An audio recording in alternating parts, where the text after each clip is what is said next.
What is up, everybody? Welcome to the God Mode channel. Thank you for the raid, Maz. And what's up, everyone? Thank you all for joining me and my D&D pals for some more D&D. Thank goodness all of the portraits lined up correctly. Although I may need to pull this up so that we can see all your faces here. This is session 2 of our brand new campaign, PERPLEXELLEL, a chaotically weird and interactive one. A little bit different than our last one, Devils in the Details. This one is not super RP heavy. That was more of an experience than anything else. And these portraits that you see for some of the characters may be working, may not be, but hopefully they'll switch over into gear eventually. I don't know why they do that, but I think it's because I probably use Streamlabs instead of OBS or something like that.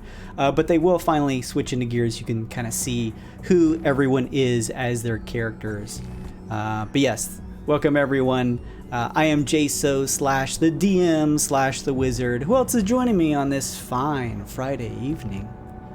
Well, hey everybody, it's Luke, and I'm playing... It's Domo, me, hobgoblin warlord. Simple as. And I think I'm next.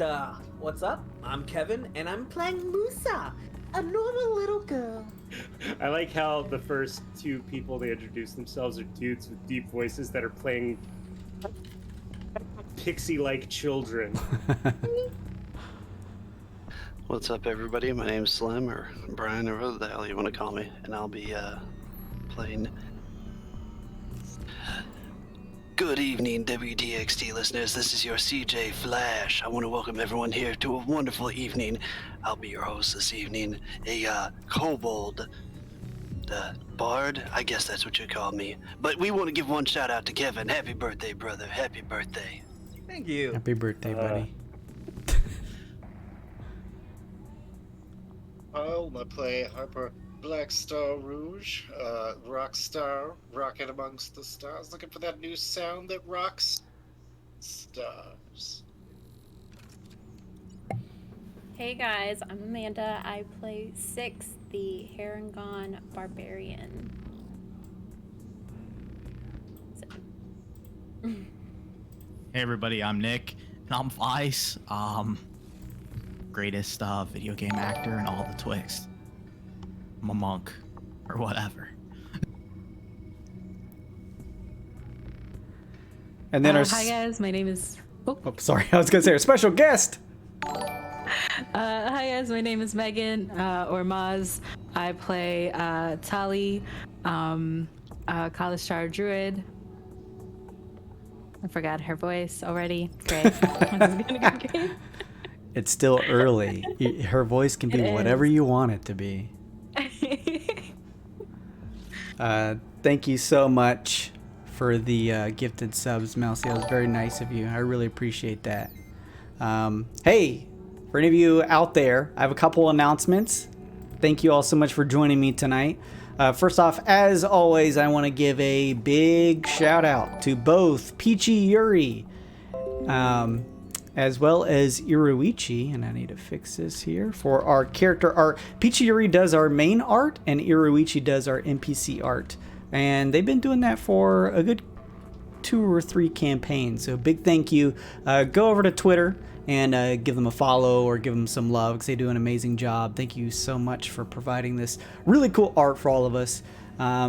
We finally hit, it's been a climb, but we've hit 400 Twitch followers here on the stream. So thank you all so much for those of you who have followed within the last couple weeks to help reach this milestone. A big thank you.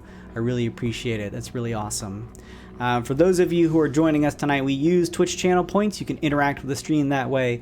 There are plenty of ways for you to interact. All you have to do is go down to the bottom left of the chat. You're going to see that purple weird bit icon. Click on that. You can see how many points you have and all of the listed available rewards. I think there's 4 or so this time. You can do stuff like give inspiration, +1 to people's rolls, including me.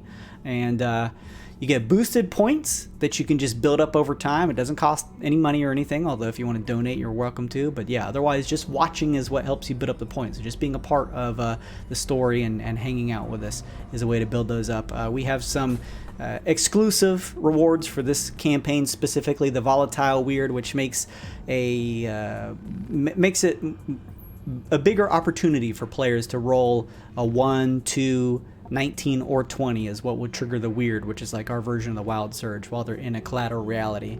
And also the Wyrd pressure, you can help players lower their Wyrd pressure on their suits, because some of the players have a higher pressure than others, which may be bad if they have to roll on the Wyrd table. So stuff like that to think about.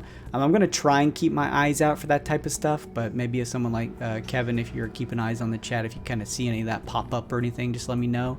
Absolutely. So yeah, thank you. Plenty of ways for you to interact, so just take a look at that, and if you want to interact and potentially change the story, make things all that much more weirder, this is a campaign to do it. We use stream stickers here. If you just mouse over the stream, over on the right hand side you're going to see a purple heart, or if you're on mobile you'll see that purple heart next to the right side of the chat. You can use that to slap all kinds of cool stickers. If you're a subscriber, you get access to a whole bunch, a slew of exclusive stickers, stuff from the God Mode channel. We have really cute chibi art from Bay, who's been a player in a number of our previous campaigns, but you can go follow her over on Twitter. She's made chibi art for all of the characters for this campaign. It's super cute. And I made some very special November/Thanksgiving Hendai stickers, so if you're a subscriber you get access to all of those. But you can also just post some general stickers. They have all kinds of fun sound effects and stuff like that, and you use bits for those, just like Maz just did, and that helps support the channel, so thank you so much. The fire, that looks like something from a Studio Ghibli film. What's that little flame guy? Oh, Calcifer. Yeah. That's my favorite one. Yeah, that was a super cute one. So yeah, thank you guys. Stickers like these, yes. So thank you guys. Oh, and the ooh shiny, because I have a very terrible memory and I'll get lost into video games. That's a must for anyone watching the stream to keep me on track. So thank you all. We use the D&D Beyond plugin. I actually got a response from one of the support members on D&D Beyond. They basically told me, because I said, hey, it seems like we're only able to add in a certain number of our characters from a campaign to the extension here. Is there something I'm missing? And they basically said, hey, we're not going to fix this. But the reason I say that is because we're eventually coming out with a better solution for stuff like that. So hopefully sometime in the near future, there will be some type of better integration of D&D Beyond with Twitch. I have to imagine that Crit Role has probably had a big hand in their interest in trying to integrate more with the Roll20 platform, which is cool. So, you know, I think there's only 2 or 3 characters I've been able to upload using that extension that you can see when you mouse over the stream. But hopefully in the near future, they'll have some type of better solution that may give you more insight into the characters and a kind of a cool way to see more details about everyone here in the party. So keep your eyes peeled for that. I'll make sure and mention it over on Twitter or something when that happens. We went over a homebrew list first episode, so check that out if you missed it. From here on out, I think I need to hand out some inspiration. I think most everyone has one except for Kevin, I think, is missing one. Yeah. So let's go ahead and... Oh yeah, Mana too. Yeah, go ahead and grab some inspiration. Like I said, everyone gets one at the beginning of a session if they don't already have one. This is kind of your alternate... sort of advantage in my game that gives you a little more use. You just right click that and take card. There you go. And then MUSA, if you want to grab you one.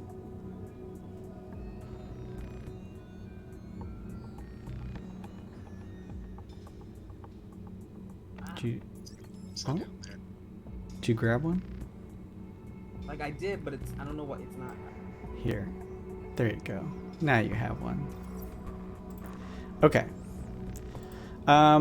I guess we've done this before. I guess I should just ask you guys. I did this previous campaigns. I think you guys enjoyed it. This is an opportunity. If you have a particular card that isn't very advantageous for yourself, but maybe someone else in the party would be willing to trade theirs for yours to maybe help them out, this is your opportunity to do so. So if you guys want to, you can trade cards now. Just let me know If not, we'll move on. I like mine. Okay. Is everyone pretty happy with their cards then? All right.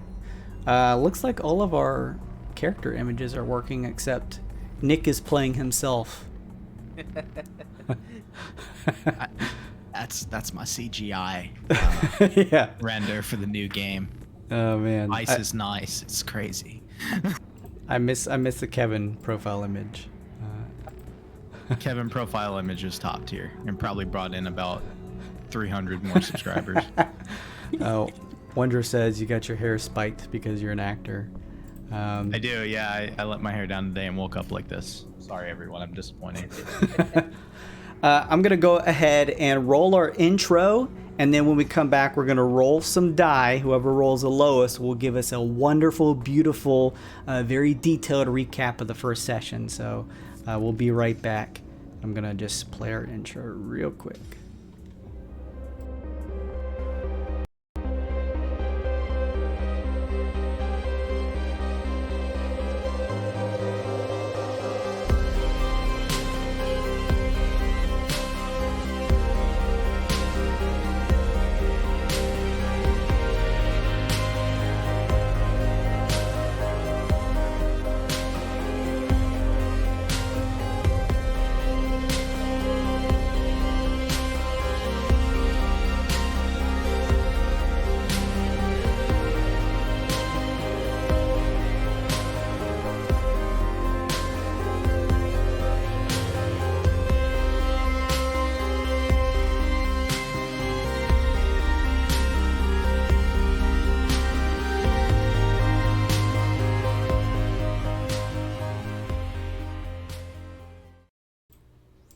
You're Let's be honest. I made it in PowerPoint, so. So no. it counts. It's still super cute. All right, we're back, everybody. Thank you so much, Mousy, for all those +1s. Everyone, just remember you have an opportunity to make sure and use a +1 on any roll that you want. You just can't stack them if anybody gives you more. But whenever you feel like you may need a little extra boost to a roll, just remember you got one. So thank you, Mousy. Let's go ahead. Everyone, please, if you would, give me a D20 roll here in roll 20. And whoever rolls the lowest is going to give me that beautiful recap, if you don't mind. Oh, there it is. Why? Oh, Why does roll 20 close. hate me? Maz was this close. Roll 20 hates me. Because you tried to kick me in my moneymaker. Yeah, that's true. That's true. This is karma. I'm such a low number. So, right, are we ready? Amanda, what happened last time on PERPLEXELLEL? Last time on PERPLEXELLEL, we all woke up in like a laboratory kind of thing. And we all said hello to each other in different ways.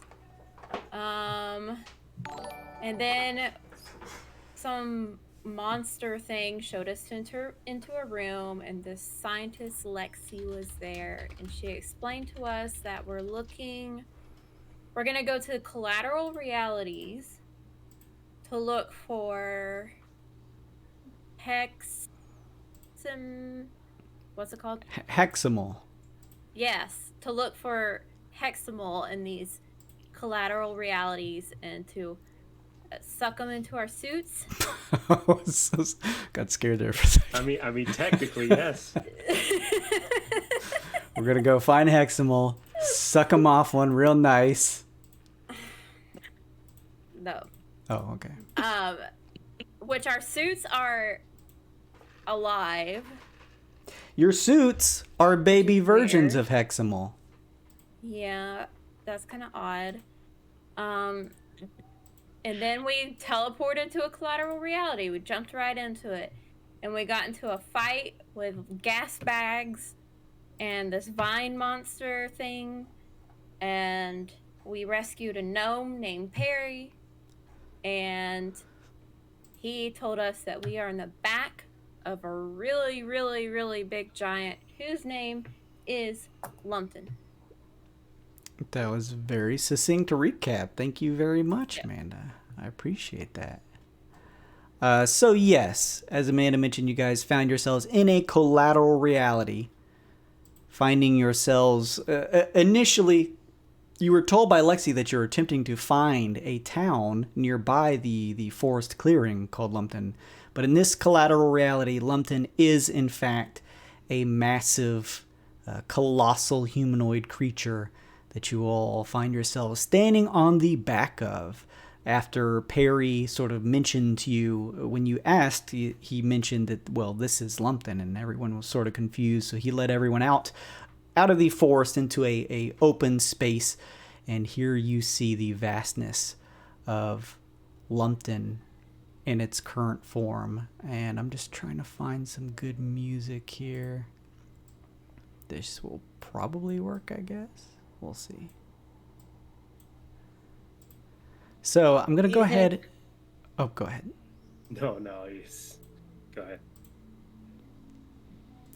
So just really quickly here for the map. I'm not using the gigantic map just so you guys can keep an eye on your like health and everything like that. But you'll see up in the top right corner, you have a mini map of Lumpton and his gigantic back, as well as your general proximity where your party is, which is the very tiny little purple PERPLEXELLEL icon. So you've just sort of exited south of the forest here. As you peer around, you realize that yes, this is in fact the back of a massive humanoid creature, leading you to probably put two and two together and realize that that massive falling tree trunk that happened way back in the forest there was in fact a finger of the creature. Perry, having had his wheelchair fixed up by Talii, was able to get back in and lead you all outside of the forested area. And so he's with you all. I just don't have an icon for him. Actually, no, I do. He's right up here. So he's along with everyone else. And you find yourselves standing on the back of a huge creature. What would you like to do? He said he was going to lead us back to some kind of village, right? No. You guys asked okay. to be taken to a town that you assumed was Lumpton, as told to you by Lexi. Right. That's right. The whole thing is Lumpton. But yes, this whole thing is Lumpton. And before we really dive in, I just want to point out current weird effects that are still active right now. MUSA, initially back in the lab, you were testing out in sort of the tutorial phase, and you triggered the weird, and everyone's faces look the same as yours. But that's faded now, so you're able to see everyone's faces independently, and they're their owns. 6, you still have the words "Don't mind if" tattooed on your forehead. And Harper, you still have a third arm just sort of jutting out of your chest. How come you got that extra arm there? I think it's one of those weird pressure things the doc was telling us about. Hey, speaking of, do you think all planets is giant? No. No. I mean, it's possible, isn't it? Have you, is this the first time you've done any space traveling? Well, we's in one of them collateral reality things, right? What if all planets is giants in this reality? Oh. I don't see why it couldn't be. Hey, no, is all planets giants? You mean like other than Lumpton here? Yeah. No. I've never seen anything like Lumpton, to be honest. I've been here for a couple of years myself, not too long. What are you on, sabbatical? What are you doing on here? Oh, well, it's a long story, but I guess the short version is I was a ambitious farmhand to my uncle, who always sort of downplayed my outlook and potential future I wanted to take hold of. He thought that my idea of going out there and being an adventurer and survivalist was not practical due to, and he kind of slaps his wheelchair. So I wanted to prove him wrong, and when the time came, one of these, are you people familiar with spelljammers? Aye. I haven't been out of the lab. Oh, well, they're like ships that you would maybe sail across waters in. Like, think of like a boat, but they come in different shapes, but these can fly through space. So you could leave a planet and go to another one if you wanted to. You have a spelljammer? Oh, no. I had never heard of one until one came to the nearby town back on my home planet. I used the opportunity to, let's just say, maybe stow away on because I was looking to fulfill my life with some adventure, to get out there, see the world, and survive it on my own. I believe it must have been some type of like fairy spelljammer. It just seemed to be moving people who would pay gold from place to place. And, well, I guess at some point, as it was ferrying from my planet to wherever else it was going, I don't think it intended to pass by old Lumpton here, but I think he may have mistook it for some type of big mosquito or something. They swatted at it, the ship blew apart. Not a whole lot of people made it. But somehow I survived. I landed in the forest. I was cushioned by the canopy and decided to fix up my legs here and make a life all my own. And thus, I have proven my uncle wrong, at least so far. Okay, well, it sounds like you lead a fulfilling life here on the back of old Lumpton. You seen anything unusual lately? I mean, you mean besides the massive colossus we're on the back of? Besides the giant, right. I mean, this place is as wild as it gets, I suppose. I mean, look, I just need to know. It's been nice of you to help me and everything, but I haven't seen really too many people at all since the whole crash a couple years back. Where do you come from? It doesn't sound like you were on the Spelljammer. We came from our Meister Mind lab. Yeah, actually, do we have a prime directive at all? This is out of character. Did she prep us to say, like, not to tell people stuff? She did not seem to care. She said, get the objective done. She doesn't really seem to care at all. She seemed to almost be explicit in that collateral realities do carry the sort of double entendre. Yeah, okay. Fair enough. Aptly named.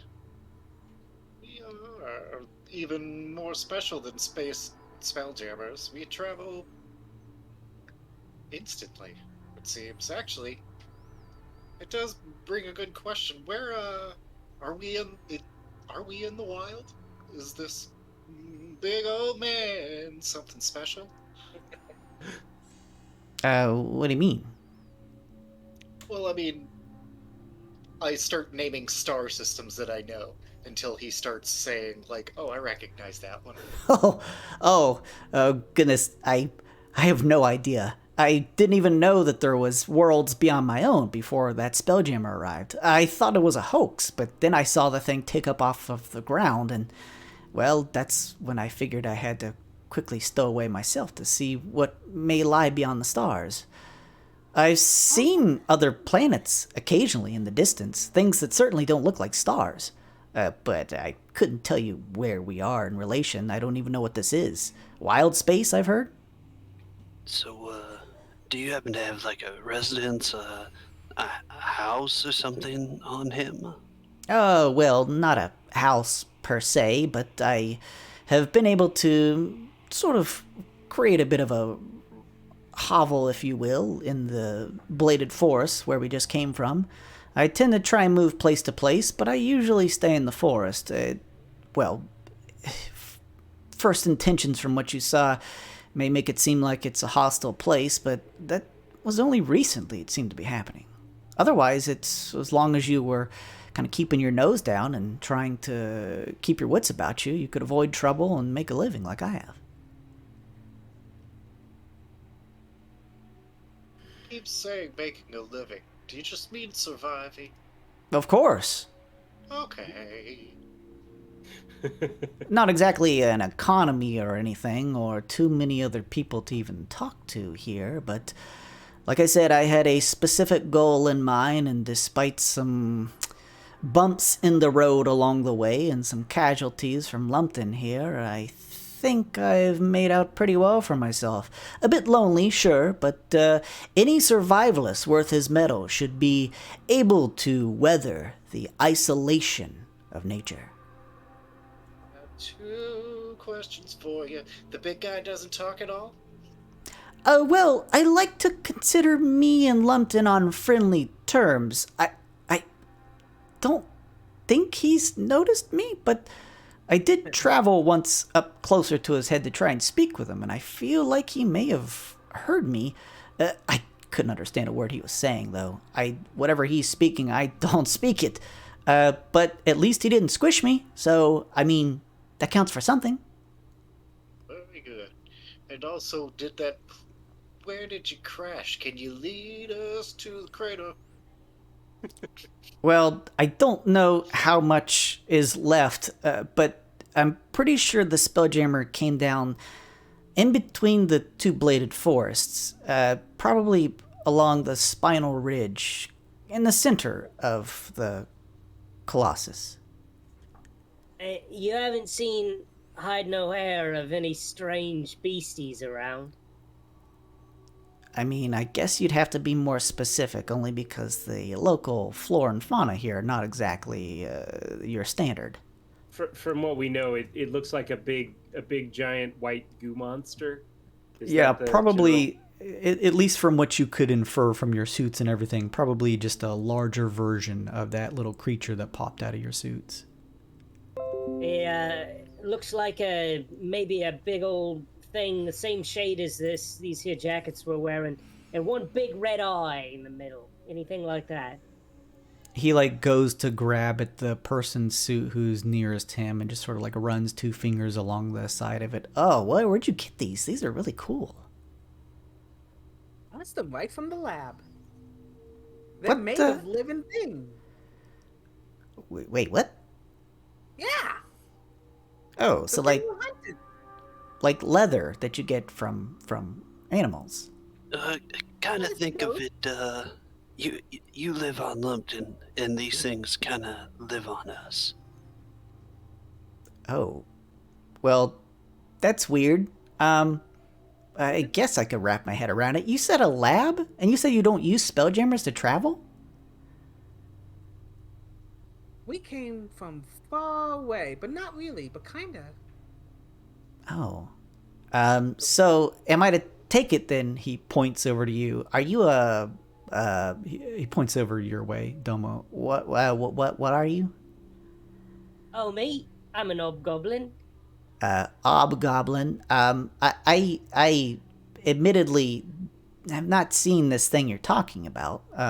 But, to be honest, I haven't exactly traveled too far out of the forested region. How long have you been here again? He sort of throws up 2. He pulls up a 3rd finger and then puts it down halfway, pulls it back down. 2 years and change, I think.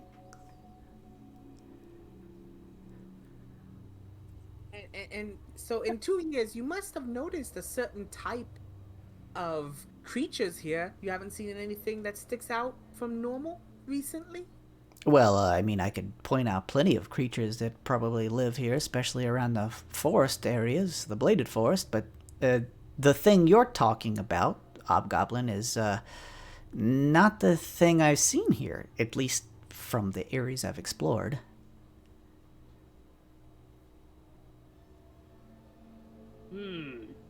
Maybe we should go check out that crater.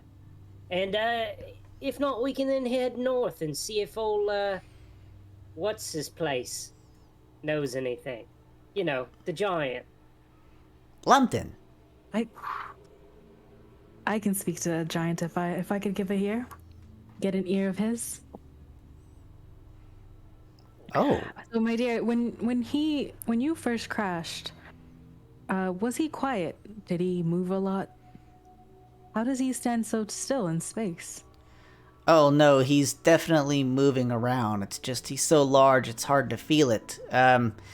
There's a lot of loud moaning and grunting from Lumpton. I'm pretty sure he went to go scratch his back, and that probably destroyed the ship even more, maybe killed a few more people. Look, I don't think he does it on purpose. You know, it's kind of like swiping at gnats for us. You know, we don't even know. So yes, he's usually pretty quiet. He's so large that he doesn't have to expend a whole lot of energy. I haven't really ever seen him. Recently, he's still quiet? Well, no, not recently. He's made a lot of, I don't know, like, not words or anything, but just sort of like growls and stuff. Like he's agitated, I guess. Seems like the fauna is a little thrown off, too. Those things that you sort of helped save me from, the vine works and the spore-like things in the air, those usually aren't as aggressive as they standardly are. So I'm not really sure what set them off, but it's been happening for the past, I don't know, 2, 3, maybe 10 day now, a little while. Did you ever notice Lumpton scratching at a particular area or moving towards something specific? Maybe above the forest or closer to his ears? Anything specific like that? I occasionally see him as the whole area shakes through the canopied treetops, trying to pull his arm across his back. But, you know, he's relatively stocky, and it's kind of difficult to reach one's back, especially for Lumpton here. So I couldn't really pinpoint the exact area where he's trying to give an itch at.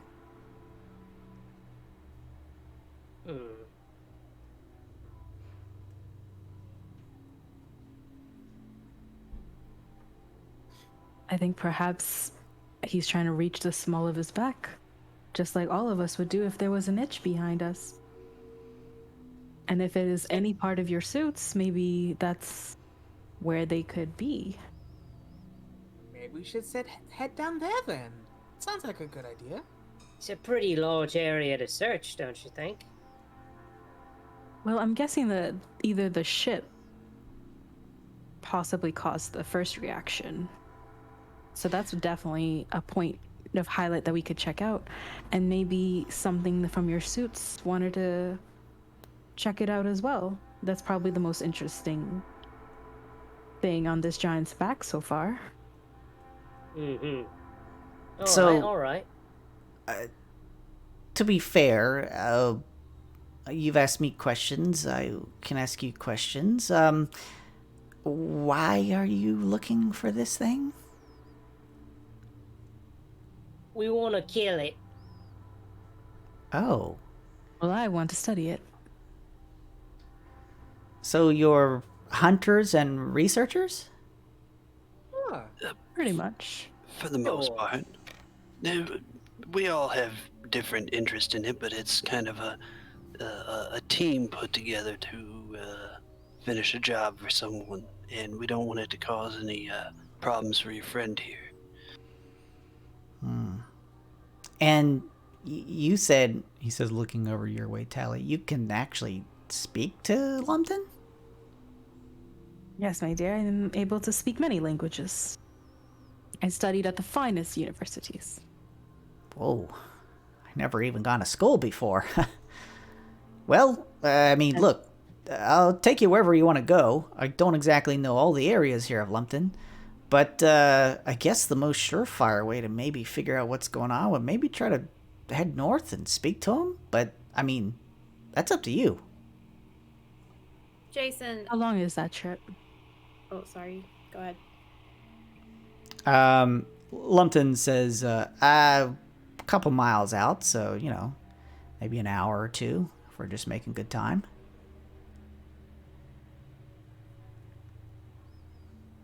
You'd hit the crash site along the way. Aye. That's what I was thinking. What was your question, Amanda? Like a clearing, right? Like we can see like quite a ways. The area sort of, so like if you guys stepped out of the forest here on the map and you're looking south, the area behind you is a little obscured by the forest. But yeah, you could probably see far to your right the extremities of what look like a large arm stretching out.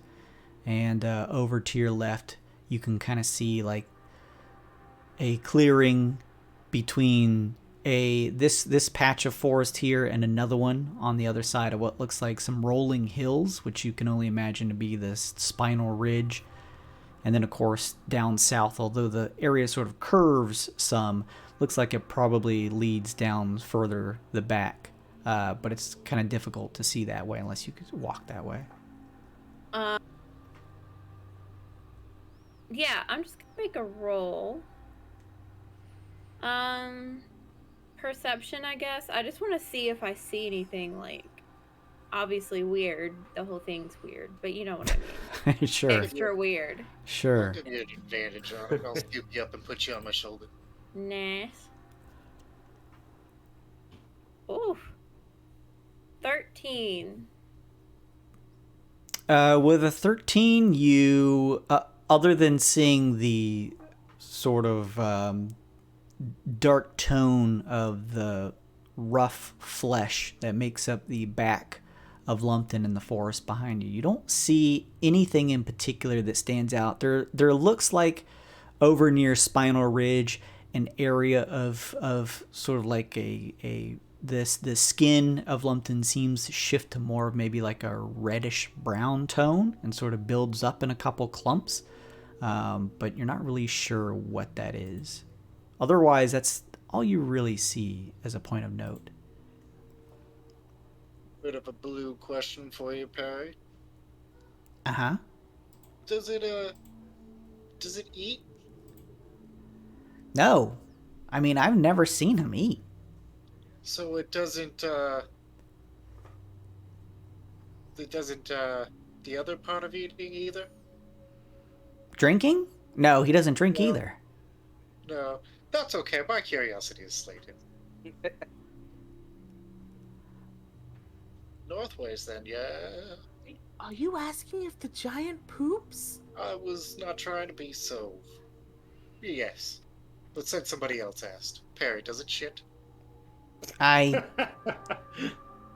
sort of like goes to answer and then stops and sort of like scratches his black scraggly hair. Well, man, I don't know. I'm not sure. It'd probably be the last thing I checked too, to be fair. But so, you've been here for 2.5 years. What have you seen? Well, I've seen a great many things. Like I said, I'm mostly relegated to the forest area, so mostly the things there. I've poked my head around Spinal Ridge once or twice. It's mostly a graveyard from what I've seen. And I guess there's the pits area, but I don't really go there because it's a little difficult to traverse, at least by myself. I mean, Gone around to the other side of him? If we walk, will we fall off? oh, no. I guess he sort of like puts two fingers on his palm. It's kind of like gravity, so no matter where the surface is, you'll stick to it. But I did try crossing over to the front side of Lumpton once, and I'm pretty sure he's extremely ticklish there. So it's ill-advised, to say the least. Track to the hand that smushes you, I see. Something like that, yes. I will have to say once or twice I was almost a Perry pancake. Delicious one, I'm sure. We should go. Can you take us to the crash site and then north from there? Sure, I could take you that way. It's been a while since I've been, so I don't know exactly what's going on that way. But, yeah, follow me. Begins to sort of shift his chair and head that way, with all of you following along. You guys begin to cross this just open, barren scape of the back of this massive creature. It seems to just stretch on and on before the curvature of it. It's like almost like a small moon. Occasionally, as you move, you can kind of feel the back beneath your feet shift and move, but nothing to throw you off your feet. But you can clearly feel that this is, in fact, a large creature. As you continue to move, you walk along, and Perry looks back and says, so, once you guys find what you need, this quarry of yours, are you going to hang out with me? Are you staying here? Oh, we can't do that. It'd be very dangerous. Oh, well, how did you plan to get off? It's kind of difficult. Obviously. So here's the deal. We've never seen it happen, but once we kill the big monster goo, our suits are gonna shunt us back to our reality. Like, pop. Is reality your home planet? It's a real one, yeah, not this fake one. Oh, well, I mean, yeah, Lumpton isn't a real planet, I guess. That's right. Yeah, that's what I meant. Let's go with that. Do you guys have any supplies that you could bring me? Do we have You said anything? you were handling yourself pretty good these past 2 years. I certainly have, but it hasn't been easy. Well, it has to be a trade for trade. We have supplies. Oh, I've collected quite a few things. What do you guys have for trade? No, that's rude. You have to offer first. All right. Well, I skinned a couple of those gas bags, made some nice coverings for them. It can kind of serve as nice tents and stuff like that. You got to scrub them a lot, but eventually you can wash the spore-like material off. That's disgusting. We'll put a pin in that. That is, we do have cans of food and that, right? We have... Did you say supplies like cans of that. food? Yeah. I got the perfect thing for you, brother. Oh. We have better than free food. We have merch supplied food.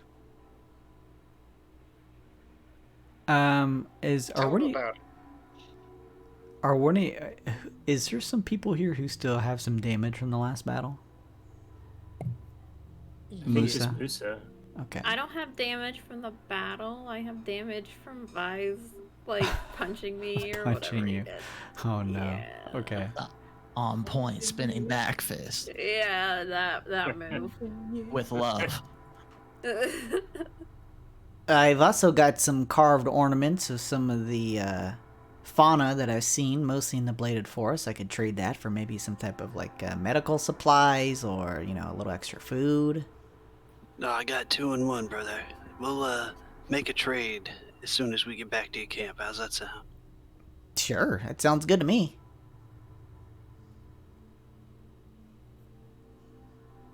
So you guys continue on following. Perry turns and says, I don't remember you having 3 arms. Over to you, Harper. Is that another one of your magical abilities you guys have?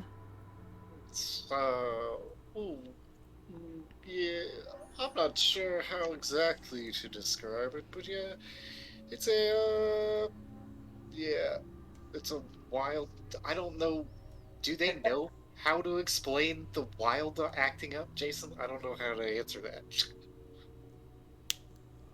Well, that's up to you. It's the weird effect The of your weird, yeah. suits. But I mean, some people may know the weird because it's a natural thing in our homebrew world, and some Yeah. may not. So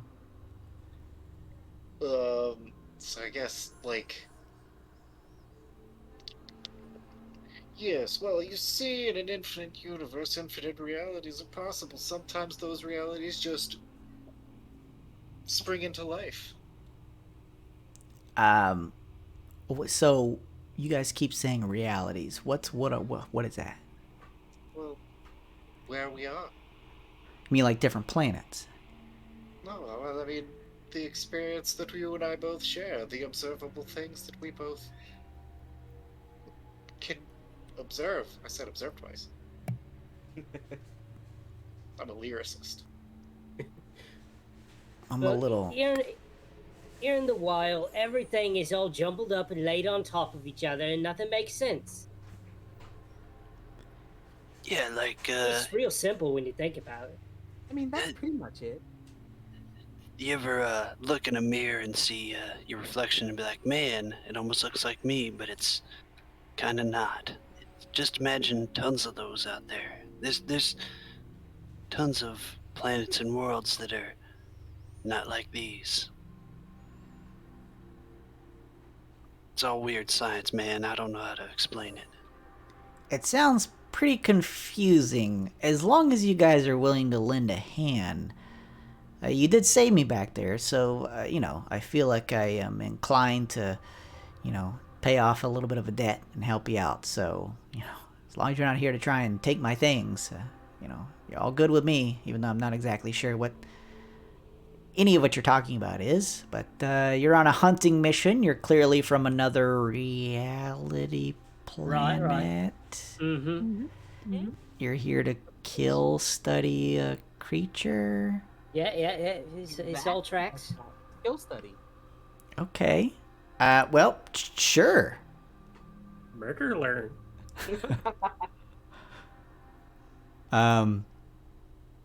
Perry continues to take you along. You guys begin to move, heading, sort of rounding up the curvature of the bladed forest over on the right side, and beginning to make your way closer to the area that he deemed the Spinal Ridge. And I'll just move the token here so you get about right here. As you do so, let me just move this over here so those guys here in the chat can see it. So they're about right there. You begin to sort of move away from the forest tree line, moving towards the Spinal Ridge.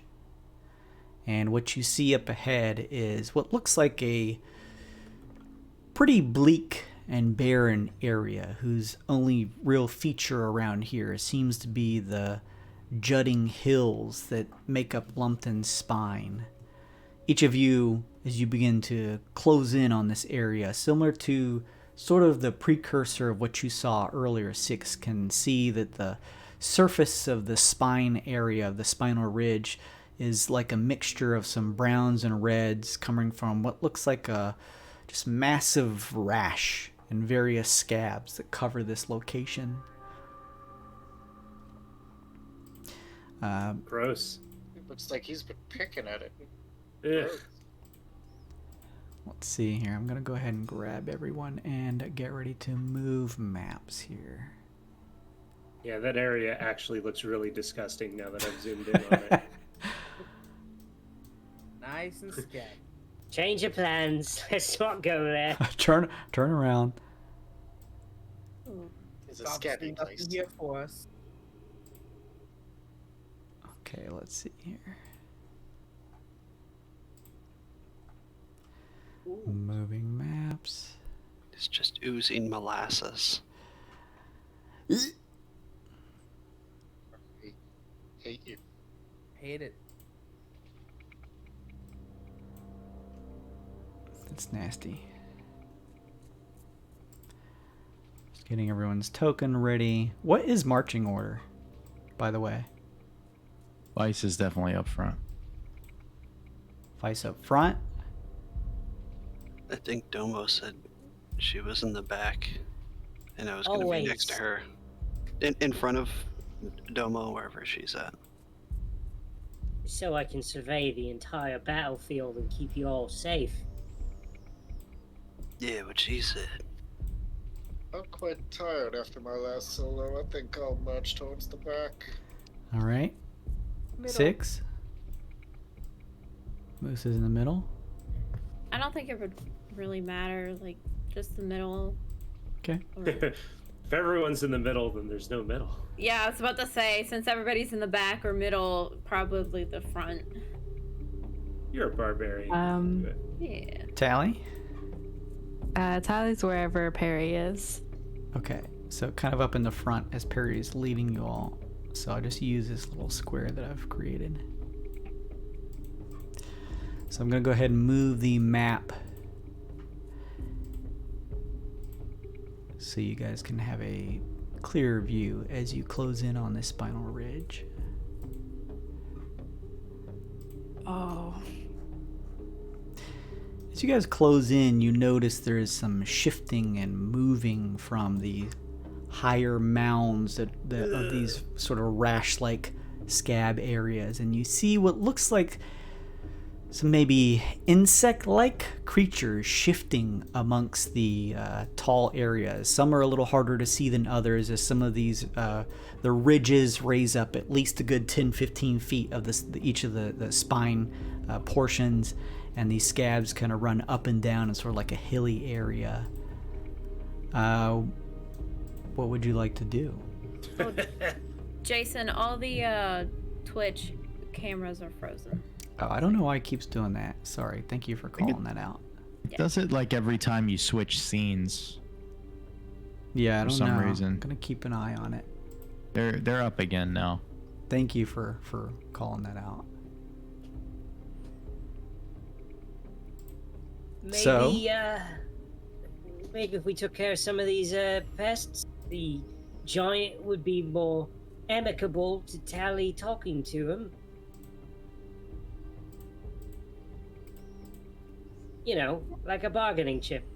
Yeah, we scratch his back, he scratches ours. Exactly. Or not. Air throws up. I don't know if we necessarily want him to scratch our backs. His hands are big. No, no. It's a figure of speech. So I guess our options here are basically we can fight our way through, or we can try to sneak by. What do you guys want to do? 8. We try to figure out, since this is a rash, it could be something that could possibly need medicine. Like a thorn in the paw kind of thing. Yes. You know, I might have How something close for... are we to... Sorry. No, go ahead. How close are we to the nearest scab or these It's so like about another 30 feet in, and the area is just like littered with this just mounds of skin irritation and build up. It's kind of just spread evenly across the area. There may be some means of sort of like a main reason for the irritation or something like that. Knowledge checks are free, but yeah, you just kind of see it like covering the area. Everywhere where there's like these little specks is sort of just these kind of pustule filled areas where there's kind of just gross rash and scabs and stuff like that. That seems pretty heavily irritated. I might have a way to fix this, or at least help soothe everything down for him. Let's hear ideas. I mean, if we can get whatever that is that's bugging him now, whatever those critters are, whatever. It's bugs.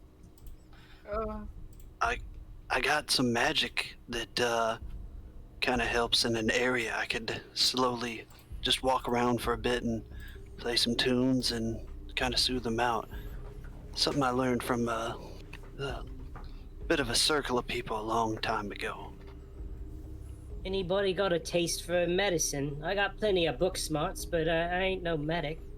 I got a little bit of experience from being out on the road. I always had to make, do with flash burns and pyrotechnics and people stage diving off into craters. I mean, that's pretty much the same thing, I think. I have some Studied, technical like- knowledge. I've studied like all sorts of holistic medicines for sure. Okay, not you. I can dress a couple of my own wounds, but this seems a little bit of a Herculean task for just myself, Perry says. I guess I was wondering if anybody wanted to make a check or something on the scabby scabs. Yes. Could Talii walk towards any of the pustules and do a medicine check? Absolutely. I'd like to make one as well, but from a distance. Just kind of survey the area. Sure, knowledge checks are free. And she's this scientist. She does this. Well, oh my god. Okay. And she like puncture it to like test it.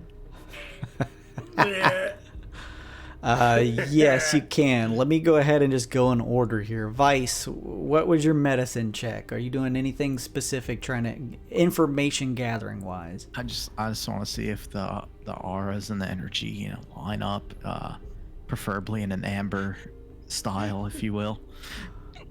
Yeah, skip him. Yes. Flash, your medicine check. Just kind of taking a look, like I said, having dealt with like flash burns and burns from like pyrotechnics or any sort of lighting work and stuff. If something crashed into him, burned, does this look like it's some scarring from burning or anything similar? You can't pinpoint exactly what this irritation may be from, but you at least are able to gather that it's not from like any burning or anything like that. It seems to be related to something else. Talii, were you gonna go up and stab one of these pustules? Yes, I'm gloved up clearly. Tali's gloved up and is trying to figure out if it's an infection, or something that causes rashes, which is topical in nature, like a. Did you want to move up to one of them before you made that check? Oh yes. Yeah, you guys, your tokens are down at the bottom left. Is this a pustule? Yes. It's. How do I move this? You should just be able to. Let me just make sure. Yeah, there we you go. So the air here is like. It's not warm, but it's not cold. It's just this airy feeling around you. It's relatively quiet besides the shifting sounds of at least what look like the outer extremities as you occasionally see them like rolling by or through the ridges of these insect-like creatures. It doesn't look like any of them have taken any notice to you, although you're not sure exactly what they're doing. Talii, you go up and sort of like puncture. What do you use to puncture one of these pustules?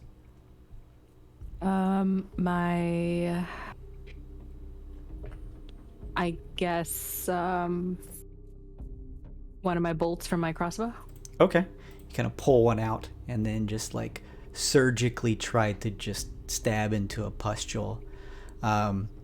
The ground around all of you kind of shifts a little bit, but not like extreme in any way. But there is a bit of a shift as you poke one and can see this dark, liquidy pustule fluid begin to seep out.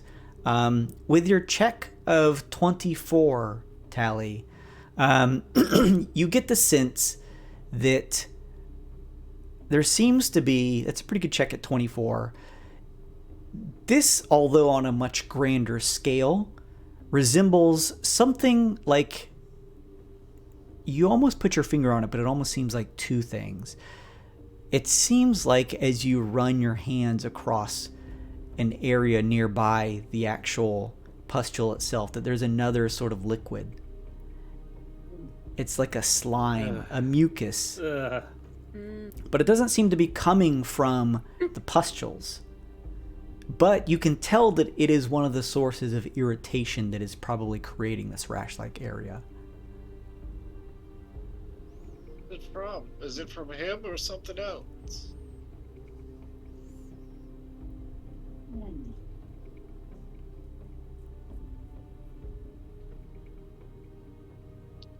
Space. Hello? Suspicious. I'm not familiar with this, but I thought at least I would know what it would be. You could make Stop this here. You can make like a separate check on whatever this other stuff is. You can make another medicine check. Any check that you can convince me. My DMing, I usually don't tell you what to roll. I mean, sometimes I suggest stuff, but you can always be like, I'd prefer to roll this because I'd like to do this thing, and then I'll be like, cool, sure. I want to. You guys see Talii like? Do Oh, go ahead. I want to do an investigation check. Okay. I'll help. I'm good at that. All right. I'll do the Domo help kind of action. runs up and peers over your shoulder, Talii, as you take a look at this weird Fucking ooze. grody.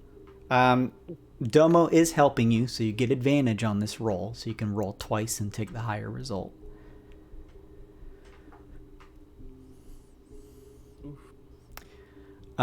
With a 10, you are able to piece together that this slime, this weird sort of like transparent colorless ichor, is not natural to the area of the back here of Lumpton. And as you look up, you can at least piece together with your investigation that it is probably something secreted by maybe the creatures around here. Can I make a history check on these creatures? Sure. I imagine that I maybe have learned about them and what I was doing before I came to the Mesa. Sure. 15. Okay. Is there one specific that you're trying to make a check on, or just in general? The slug thing. Okay. Yeah. The one that looks like a giant snail.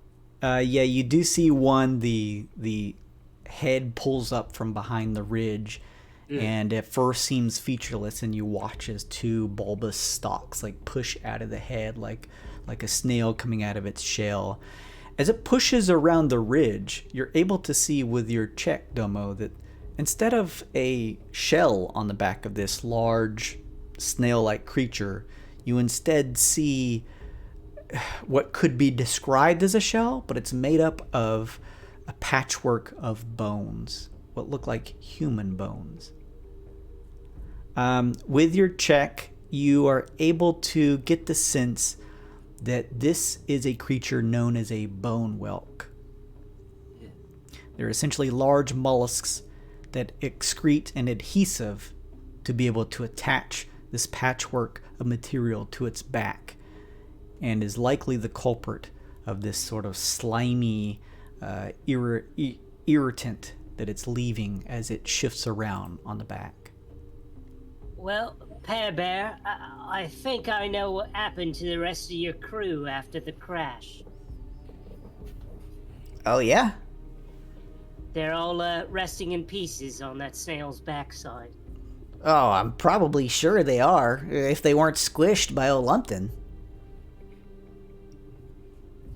Look, this thing can't be good, right? Like, there's no way this is He's got like a symbiotic relationship. He's causing all these scabs on the back of him, probably. I say we get rid of him.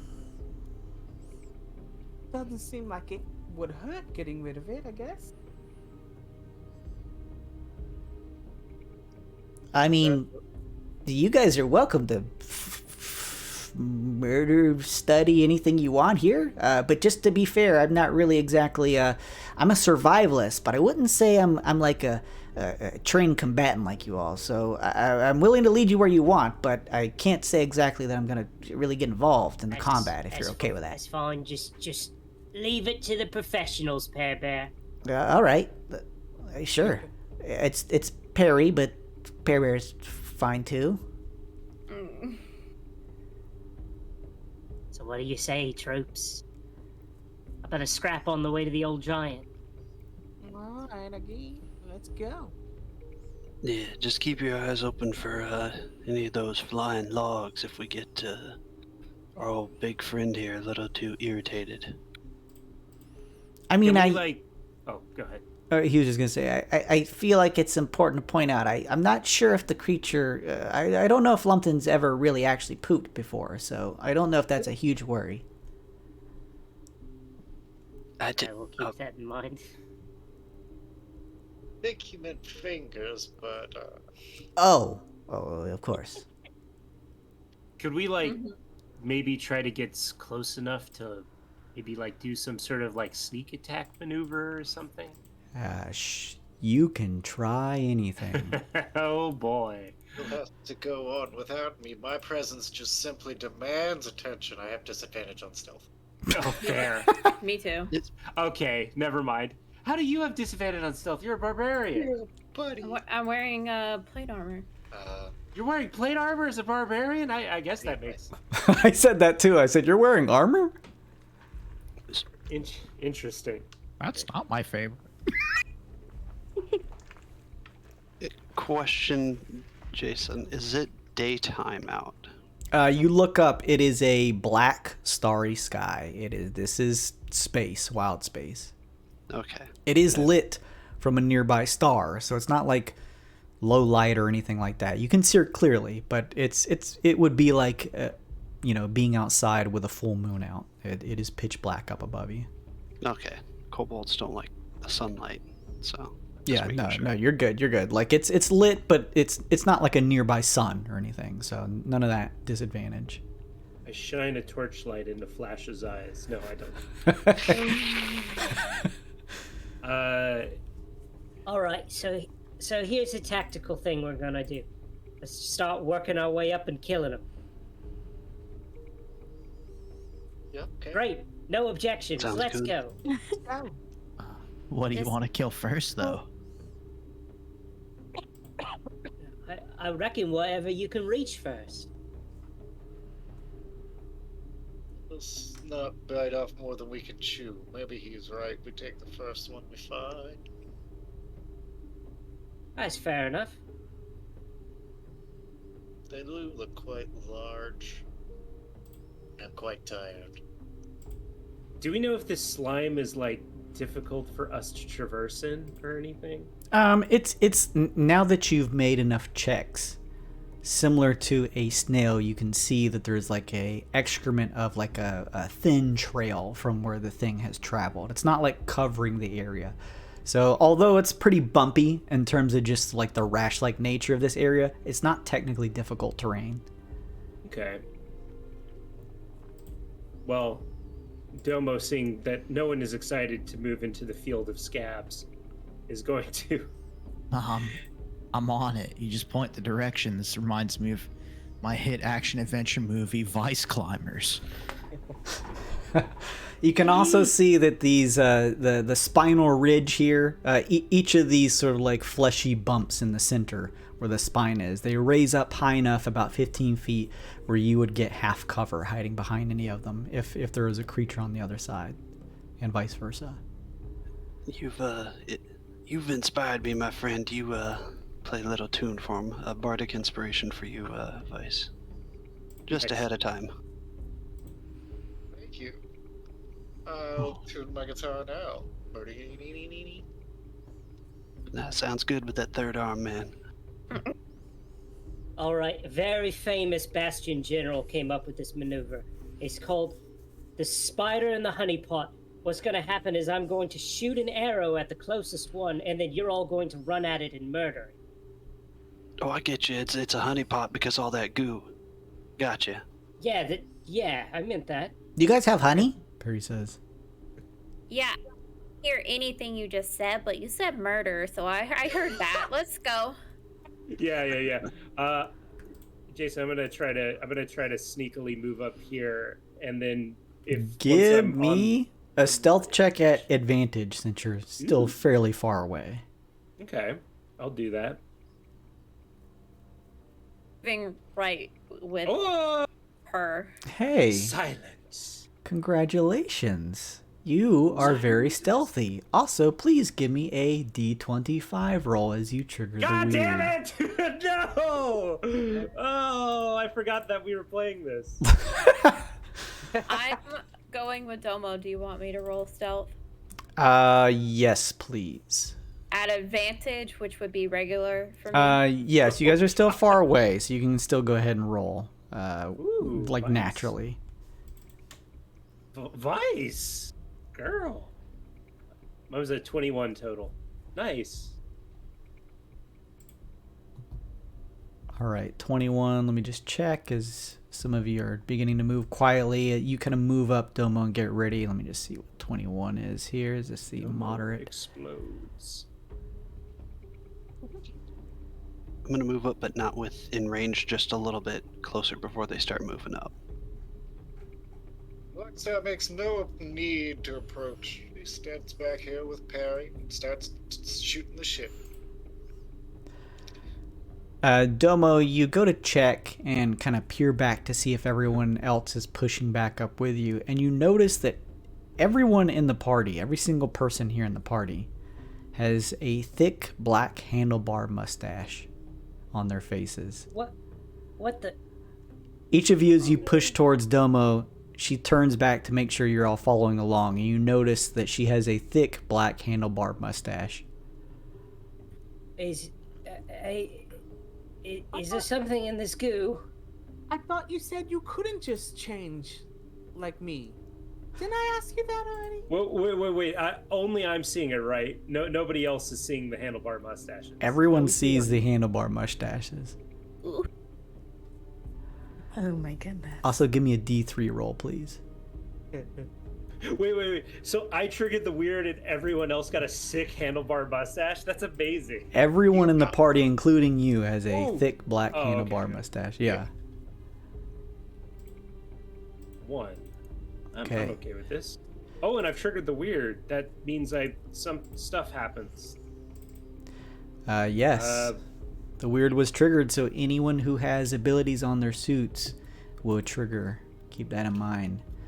Also, you got a potion. feel a sensation on your hand, Domo. And as you pull it up to look at your suit's glove, you can see kind of pushing up from your palm is the indentation of the letter 1. Or number fine. 1. I'm going to add the weird potion to my inventory. Oh, you got the weird potion? Oh, shit. So Yeah. Level 1 spell slot. it's every person's suit triggers when one person hits the weird. Dependent on what the abilities of that chart you said, because some trees say when you trigger the weird, while other trees' abilities say whenever a weird surge is triggered. So make sure you're paying attention to that. Just a second, double checking on that. Yeah, that's 1d10, in 10 the hit points. that's in the rules under let's see here. Oh, okay. Yeah, Excel suit. So just All the keep an eye on spells are that. when you specifically. Okay. Look at this. We get glorious battle and little kisser ticklers too. We look great. Anyway, Domo knocks an arrow and fucking fires it at the closest. Okay, let me just make sure everyone else's stealth check was pretty good. Talashar, or Talii, Ishara, let's see here. Your stealth, Talii, you kind of push up. Harper, are you purposely staying back? Yeah. Okay. Let's see, yeah, Talii. You nearly trip over one of these disgusting mounds, and you make a bit of noise, but it doesn't. It appears as though the creatures are like shifting through. You can kind of see up where you are, Domo, as well as VYSE and 6, that these large insect-like creatures just seem to be too busy shifting around. You actually notice now, since you have some height, kind of pushing yourself up on one of these ridges, that scattered around this area are the occasional clumps of what look like just debris of what looks like a mixture of maybe like wood debris and small flecks, as well as fragments of bone that sort of are just piled up in clumps here and there. And it seems like this nearby creature up ahead is just sifting through one of them. So you knock an arrow, Domo. You're gonna go ahead and fire towards the creature. I am going to fire it towards the creature. Okay. Do I have advantage because I'm hidden? Yes, it does. It's not really paying attention yet, so all of you rolled pretty well for your stealth check, so you would be able to hit it without it realizing. I have another question. Sorry. Is this going to be like I go first in the turn order, or like we get a free arrow and then we all roll initiative? I'll do it so you're first. Okay, sounds good. Because that just changes like what I do. Yeah. Okay, yeah. So I knock and I fire the arrow. I'll say you're gonna kick combat off. Yeah. Ooh. 21 to hit. That For- is 21 damage.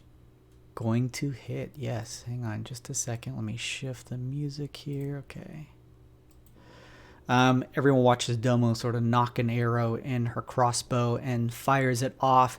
You watch as your bolt spears the back spine, ironically enough, of the insect-like creature, who's this sort of long-looking, almost like centipede-like creature with various legs. It reels back. You can now see two insect-like bulbous eyes on the sides of its heads and a number of long feelers that shift around as it pulls its head up and rears back and screeches as the bolt finds its place in its back. And it took 21 points of damage, you said? 21 points of damage. Very nice. And screeches. You watch as there is a sound of shifting coming from amongst the other areas around this spot as the other creatures seem to be alerted to something happening. And that is when I'm going to have everyone here roll initiative. Mousy has also, for the next 30 minutes, so until 11, triggered the volatile Wyrd. God damn it. So keep an eye on your Wyrd pressure. This is a different map, so I'm going to go ahead and just remove you and add you guys again, because it does that weird thing where it doesn't want to let you do anything. So there you go. I'm going to add you here, Talii. And these nasty creatures.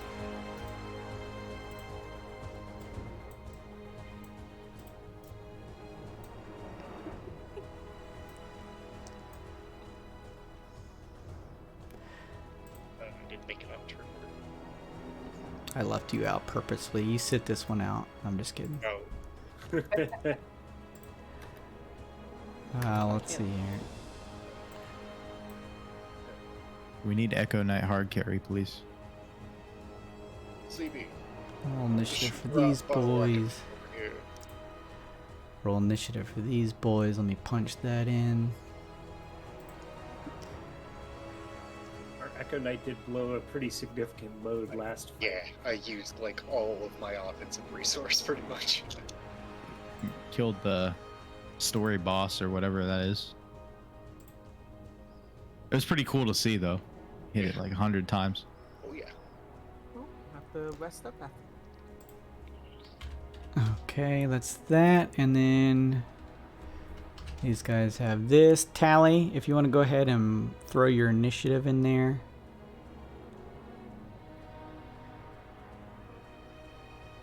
Oh, not this guy. Man, I thought I did. Oh, sorry. So- I think you put it in for my gnome guy. Your token is the one that doesn't have any writing on it. oh, no, I see her. Hers has a name. It's under MUSA right now. Hmm. See it? Yeah. Where am I supposed to do it? The turn order.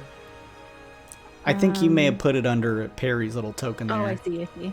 There we He's go. he's gonna just stay with 0 so he can go last. Oh, sorry. That's 2. I lied. Oh no. All right. You fire off that knocked bolt, Domo, and strike true. You can kind of see this viscous fluid shoot out of the back where your bolt landed as the creature reels back in pain. Knowledge checks are free. Anything else, Domo? It's still your turn. Domo lets out an echoing battle cry. All right, boys, charge! I think you hit mute after you came off Domo voice. Yeah. Tumbles back Heard down it. the hill. Or did I just miss? I think you're on mute, Luke. Yeah. Listen, in charge. Are you there, Lou? He said his Discord busted again. He's done playing this game. Yeah, he's Campaign over. over. He's out of here. My Discord's fucked. After did I cut off at any point, or did you get? Charge. Yeah, We you didn't get yelled it. charge and that was it. Okay. After that, I said, and then I immediately jumped down off the hill and hide. With a cunning action. I don't know why Discord's doing this tonight, but it's happened like 3 times already. It's very frustrating. It's annoying. Anyway, cunning action, hide. Yeah, 22. Nice. On the hide. You feel pretty stealthy. So yeah, I tell everyone to charge and then quickly dive back into the foxhole. Okay. If there's any way to come back on video, Yeah, there is. Sorry, That's okay. I just want to try and keep our pictures in the same spot if possible. Cool. Hopefully it doesn't keep happening. I hope not. Let's see here. These strange creatures are up next. Let me see. Okay. Someone's going to begin crawling this way. It doesn't seem like it necessarily has seen you, but it certainly knows something is happening. What's up, Hope? Thank you for the raid. That was very nice of you. Hello, everybody. Welcome to combat on the back of a massive creature. Moves 5, 10, 15, 20. It's about right here that it sees some of you at least. 25, 30, begins to crawl up. Well, no, let me see. It's going to stop here. It sees you, VYSE. And let me see if it wants to do anything. You watch as the long tentacle-like feelers on the front of its face, this chittering mouth of sharp, reddish teeth begin to chitter, and it pulls back and lashes these tentacles your way, trying to grab you with them. Hang on. So that's going to be... Thought it was CGI'd out of the scene. VYSE is going to die first. He's going to die first. No, he's fine. It saw me through a 19 stealth? I mean, at this point, now that it's crawling up this way, yeah, it would see you. Oh, bring it on, bud. But I guess you are standing on top of a hill right now. Yeah, if it gets close enough, it's gonna see. He's dumb you guys. enough; he wouldn't know. It's fine. Does a 10 hit your AC though? It does not. Ooh. Okay. 1-0 misses. You also watch as it tries to sort of like bite your way, but you're just at a range of it, so it's not gonna be able to move because it used its action for that stuff. These other ones are going to move 5, 10, 15, 20, 25, 30. And then 5, 10, 15, 20, 25, 30. You watch as these things move relatively agile, like through the sort of mounds of this nasty, like rash-like area. 5, 10, 15, 20, 25, 30. 5, 10, 15, 20, 25, 30. Okay. Just moving them all at once. They begin to push forward. You can kind of see 2 more of these creatures pushing your way. Black Star / Harper / Rouge, you are up. What would you like to do, my friend? You're muted. Said Black Star should save the day. He pulls out a medium-sized guitar and shield. And as he does that, his double Baz steps out from him. So I just need a duplicate. Also my bonus action. Oh, God. And then... There you go. Like, oh, and then just want to like turn him like white. Or Yeah, something. I'll give him a purple. Or no, you wanted like a white, right? Yeah, because he's sound. Yeah. How about that? That works. And I think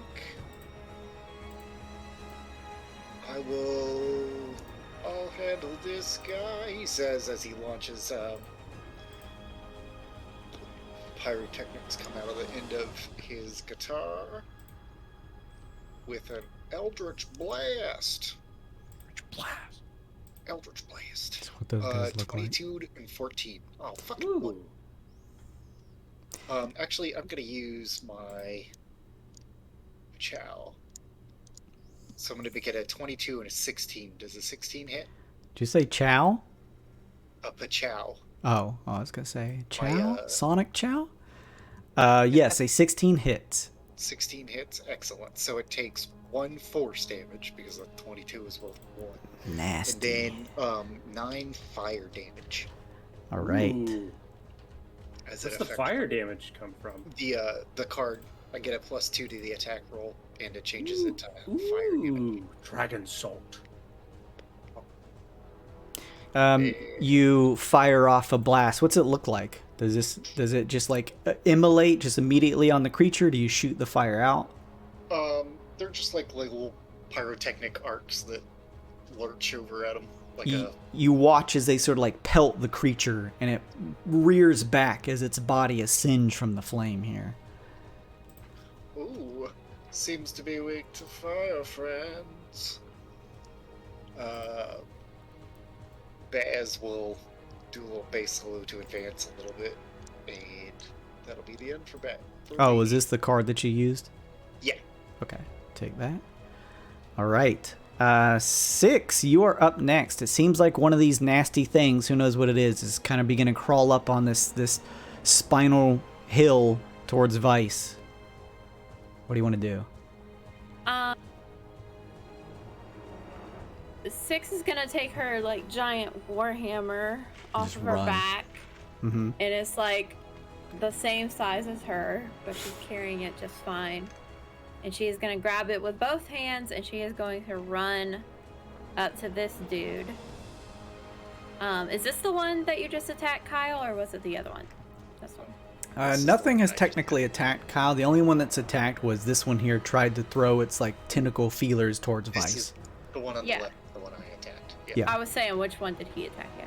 He attacked this one up here, but this one has a bolt in its back from where Domo hit it, so they both taking damage. Okay, well, I am just gonna try to swing at it with my warhammer. All right. And that is a swing away. 17 to hit. Nice. That will hit. Actually, I get 2 attacks per action. But does 15 hit too? 15 also hits. Nice. Rush. So that is a total. I think you can actually literally click the little Warhammer +1 and it'll roll damage for you. This one? The one that's yeah, there you go. Oh, okay, cool. So that is 18 points of damage. 18, no matter how you're wielding it, apparently. Yeah, apparently. You smash into the creature, the side of its face as it's trying to writhe its feelers VYSE's way. You kind of just hop up and just run your axe, is it? It's a warhammer. Your warhammer across the side of its head. You see its head being thrown to the side as you smash into it. A flex of this viscous dark fluid throwing out of its mouth, and probably one of its teeth or two are just jutted out from its head as you just bash into it. It screeches loudly, and its feelers just sort of writhe chaotically as you smash into it. Love it. That is going to be it for me. Done. Good show, right. 6. Give him a go. Give him a go. Flash. Do I have line of sight on it from here? I will say that you can see it, but it does have half cover because it's sort of technically on the other side of the ridge. Alright. If I move up to here, would that be alright? I'll say you could hit it there without any disadvantages. Alright. I'm going to cast Vicious Mockery on it.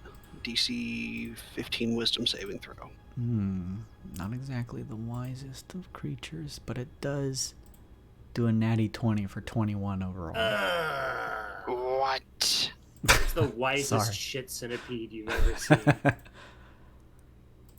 I guess that's it then. You got a bonus action? Only Bardic Insp. I don't want to save my other 2. All right. What were you attempting to do? What were you attempting to do? Oh, the Vicious Mockery. I was. Oh, gotcha. Yeah, pull up my guitar and throw a few riffs at it. Kind of egg it on. Is Vicious Mockery a main action? Yeah, it's an action. Oh, okay. Yep. All right. Anything else, Flash? You still have a little bit of movement left. Hold there. Okay. Kind of hold your spot. VYSE, you're up, bruh. It's time to steal the show. 6, watch this. Gonna get in a position here and slide in with a kick. Dynamic entry. I just see VYSE moving like a Mortal Kombat, like stiff character as he does his attacks. It's a 9. A 9 is unfortunately gonna miss. Guard against bow. Actually, hang on a second. Yeah. You have your Bardic Inspo. Okay. I'll First roll off, that. It's a D8. We all have +1s. Oh, nice. Ooh, that'll do, pig. That'll do. 14. I'll add the +1 to make it 15. Okay, 15 will hit, but we still have 15 minutes left on the volatile weird. You rolled a 2. Please give me a D25 roll. You have 0 weird pressure, luckily. That's a 9. All right, let me see. This is in combat, so I need to switch here. Go to punch and you have hot dog fingers again. Right. Okay, nothing immediately happens. Oh no, these are the worst ones. Yes, that attack hits though, VYSE. You slide kick right into the kind of lower abdomen of the creature. It'll be 6 bludgeoning. Nice. It reels as you kind of kick it hard. There's like a definite like dent that you left in its like bulbous abdomen area as you smash into it. Can I check to see if it's bloodied or anything like that? Give me some type of check. Medicine? Medicine would be good. Not What's its health bar? not great, but you can clearly see the creature has quite a few marks on it from the nasty bolt kind of right into the back of it, as well as its face looks pretty effed up from 6's smash. It's not looking great. VYSE will crouch down and perform a Fury of Blows, Hell yeah. Whoa. spending a key point. Whoa. All right. Classic. Do you have temporary hit points right I do. I got 7 temporary hit points now? Nice. from when you triggered. So that's 2 bonus attacks. Yeah. Keep in mind the weird triggered again. So. Sorry, I have a Flurry of Blows button, which is a terrible button to push. Oh God, why? Oh my God, bro, what is happening in this fucking game? There's lag. I don't know what the net code's just poor. Your first punch misses just a little bit as its like feelers kind of grab at your fist and kind of pull it out of the way just in time. Your second flurry kind of just straight misses it as its body's writhing in agony from the attacks, and I need you to please make me first give me a D3 roll. Can I blow a lucky on the 1? Yeah, sure. Give me a D3 roll either way from the first trigger. Oh. It's No, 1 that's on good. the That's D3. good. Okay. Keep in mind you have a weird pressure of 1 now. Just something to remember. Okay. Added it to the purple circle that you gave. Thank you. Okay. And then go ahead and use your lucky. Reroll. Isn't that a gnome thing? No, it's a feat. I'm a human and I took it as a feat. You son of a Nope. bitch.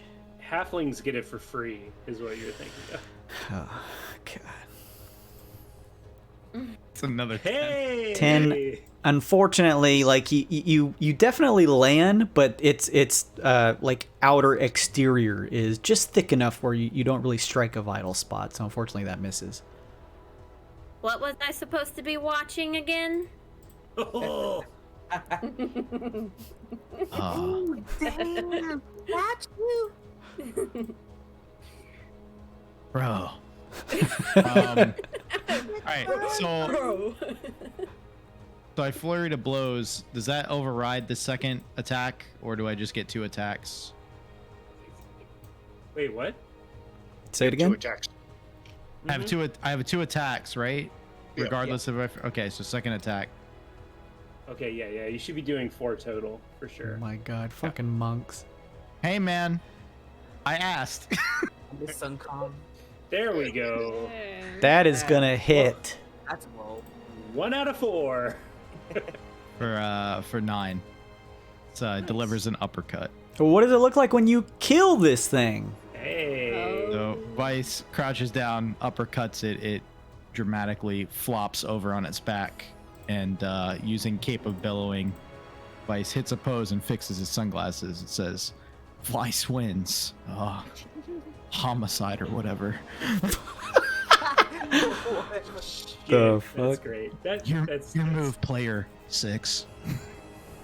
You do that, standing triumphantly, seeing the creature has been sort of batted over, and watch as there is a shifting at its like abdomen region, and bursting from its stomach is a nasty-looking creature that flies right towards you.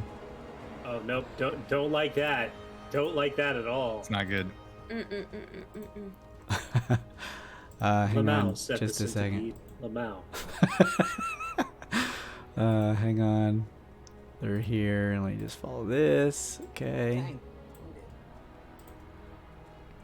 Ever punched something so hard that it reincarnated? Does a 10 versus AC hit as this like smaller, almost looking like treop creature bursts from the corpse of this thing and throws its tentacles your way? 10-1-0 is gonna miss. All right. You like just quickly juke out of the way as it lands on the ground with a splat and begins to shift around. Its turn is done. Let's see here. Talii, MUSA, Flash. You guys notice there's a couple, like a little mound of bones near your feet around this area as like bonework is scattered around. And pushing through the bones is this snail-like creature as it bursts through, attacking you, Talii. It's like the world's worst pimple popping video. Gross. Gross. I hate those videos with a passion. This is the worst. Just like even thinking about it, like trying not to think about it, it's still like. Dr. Pimple Popper. No! Oh, please, God, no. No. Yeah. Talii does a 15 versus AC hit. The nasty-looking bone whelk, this snail-like creature with a shell made of just patchwork bone, bites into you only for 3 piercing damage. However, you notice that as it finishes sort of clamping down onto you, its mouth is stuck on your shoulder where it bit in, as this sticky adhesive that you ran your glove through previously is now stuck on your shoulder. You are technically grappled by it. Ew. Speaking of, you're up, Talii. So you're like stuck to this creature. You can still do your actions and everything. You just can't move since it has you stuck in place. You could use a strength athletics check to try and pull away from it. I think it's either that or what's the other one? Acrobatics, I think, to try and escape a grapple? Yeah. Yeah, so you could use either of those, but that would use your action. Or if you just want to stay right here and try and kill it first, you could do that too. It's up to you. You might be muted, Mouse. Oh yeah, I think you might be. Yeah, still not getting you. Nope. Oh, Discord. What is up with Discord, man? Discord is killing it, everyone. They're just trying to stifle our creativity. They're Number 1. like, no. Okay. There it is. There we go. There we go. So am I able to move my arms around? Yeah, you can still do everything that you could with any of your actions. You're just sort of like stuck, movement-wise. You're just stuck in your square here. Can I reach in my bag Sure. for an acid vial? Oh, sure. You say free action. You kind of just quickly rifle through your bag. You know where it's stashed at, and grab this vial of acid. And is there a way I could apply it on something, or like, is that another action if I apply it onto my? I would say you could apply it to like a weapon or an item that would just be an action to do it if you're doing it in the middle of combat. But you could do it. Okay. What you're able to do with it? That's usually. I aim to put acid on this and puncture the big snail. Okay, sure. It would take an action to apply to something, or you could just literally just try and pour the vial on the creature. It's up to you. I'm worried it'll come right onto me, but okay, let's try it then. So, let's see. If this is an infection, then we gotta take it out. Talii takes out the vial in her hand and tries to toss or push the acid vial onto the soft parts of the snail rather than the bone structure on the back. Is that that's Give me like a improvised weapon attack. So just like a D20 weapon. plus your, I think it's base dex bonus. Strength or dex. Strength or dex, yeah. so on the D&D Beyond thing, that would be It'll be the plus. You usually have like a 16, 14, 10 or something, and then it says above it like +2, +1, +0. It'll be right We're here. looking for the +1, +. so the dex check. Is that Yeah. right? Yep. Okay. Okay. And 13. basic attack or Well, improvised attack? yeah, this is what you're trying to do. You're trying to just like it because it's grabbed onto you, but kind of like moving around. So you want to make sure and hit it. That 13 though does hit, so you're able to like quickly pop the cork and throw your arm over and pour it on an area that's not going to also run off onto you as the creature. Let me see here. Okay, yeah, it's gonna take, I think that's like a basic acid vial, so it's gonna take 2d6 damage. So you go ahead and roll that, not me. 2d6.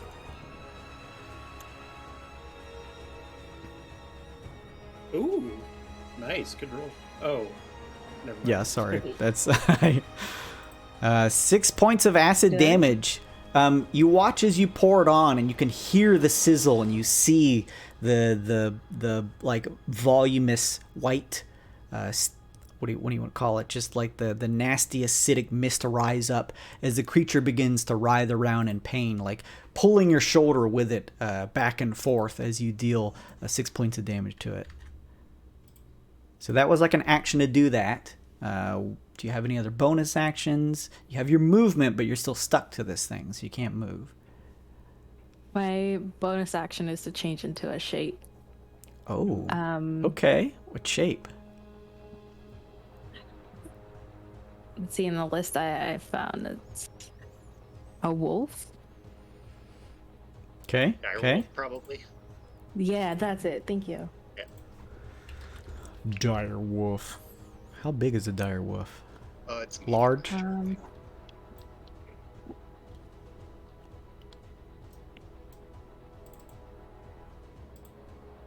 Yeah, it's like a wolf. It's large. Yeah. It is large? Yeah. Yeah. it's Okay. large beast. Sorry, I'm just making sure to give her control over her big old dire wolf. I'm So trying now to find here the page on it. I just linked it. Here comes the most exciting decision. Are you gonna roll for hit points or just take the standard? No, just take the standard. Stop. Always. Stop giving her evil, dude. What? I'm so confused. It's got 37 HP and 50 speed. Take the standard rather than roll for it. Yeah, we'll take the standard.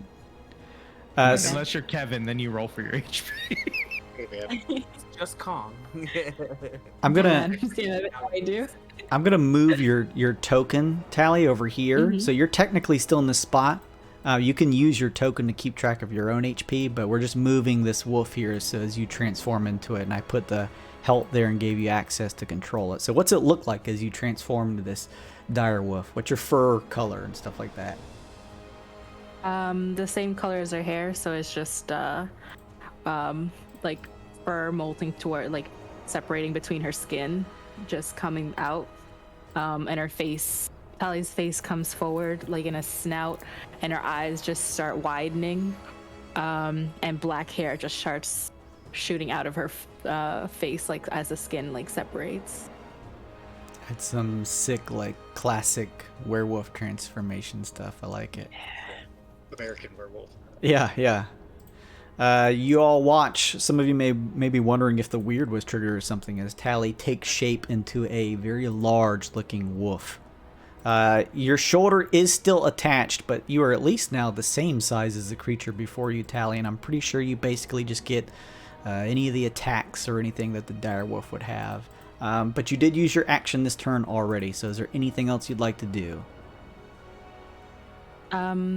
I'd like to... Well, I can't really push him off, can I, with my paws? No, next turn, for your action, you can attempt to try and pull yourself free, but not this turn. Yeah, so it would be something... Can't be biting back. Yeah, what can I do when I'm pinned down? I think I just brace against the wherever they're pinned, like holding me down, I guess. Mm-hmm. Okay. I think that's, yeah. So next turn, we'll make a check and see if you can pull free, since you used your action this turn. It takes an action to escape the grapple, so... Yeah, you get ready to pull free, and then we'll move over to MUSA. Yes. Alright, so the big snail popping out of nowhere was super scary. So I'm gonna activate Meta Magic Quicken spell. Not Talii transforming into a direwolf. No. He's a bloody werewolf. I knew it. So I'm gonna spend 2 sorcery points to do Quicken spell. It changes the casting time to 1 bonus action. Oh shit! What is this? Sorcerer, man. But also, before that happens, since I'm wearing my Feywild shard, when I use the meta magic option, I get to roll on the wild magic surge table. You're just gonna straight up do wild magic? Yes. Fantastic. This is what she was made for. Oh boy, this is gonna be good or bad. What do I roll for that, Jason? I mean, I don't know. It should be in the. It should Wild be on magic. your. Yeah, On your sorcerer. D100, I think. But did you have a custom table, I guess? Yeah, I thought Jason had a custom. Oh table. no. This is your class stuff. So this is all whatever the standard table is. So I have it pulled up here. Pretty sure this is it. Yeah, here we go.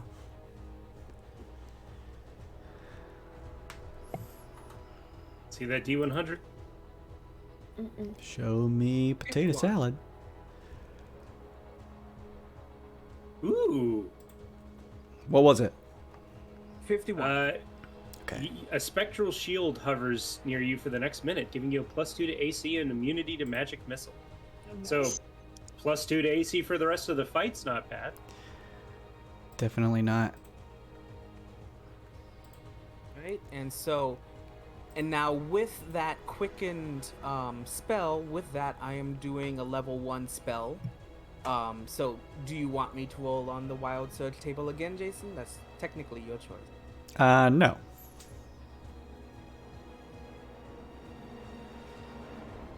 That's mage armor on myself. Tanky as fuck. What's your So mage that- armor look like? It's gonna be a glowing purple like shield that I cast upon myself. On top of the shield already, circling around Yeah. you. Hey, that Super worked out shielded. well. She's like Bastion. So mage armor, sorry, is first time ever magic user. Oh my god, is this Kevin's first time being a spellcaster? Yeah. Welcome to the elite club, my friend. Never My go back. My AC just becomes 13 plus whatever my dex mod is. Yep. Okay, so it's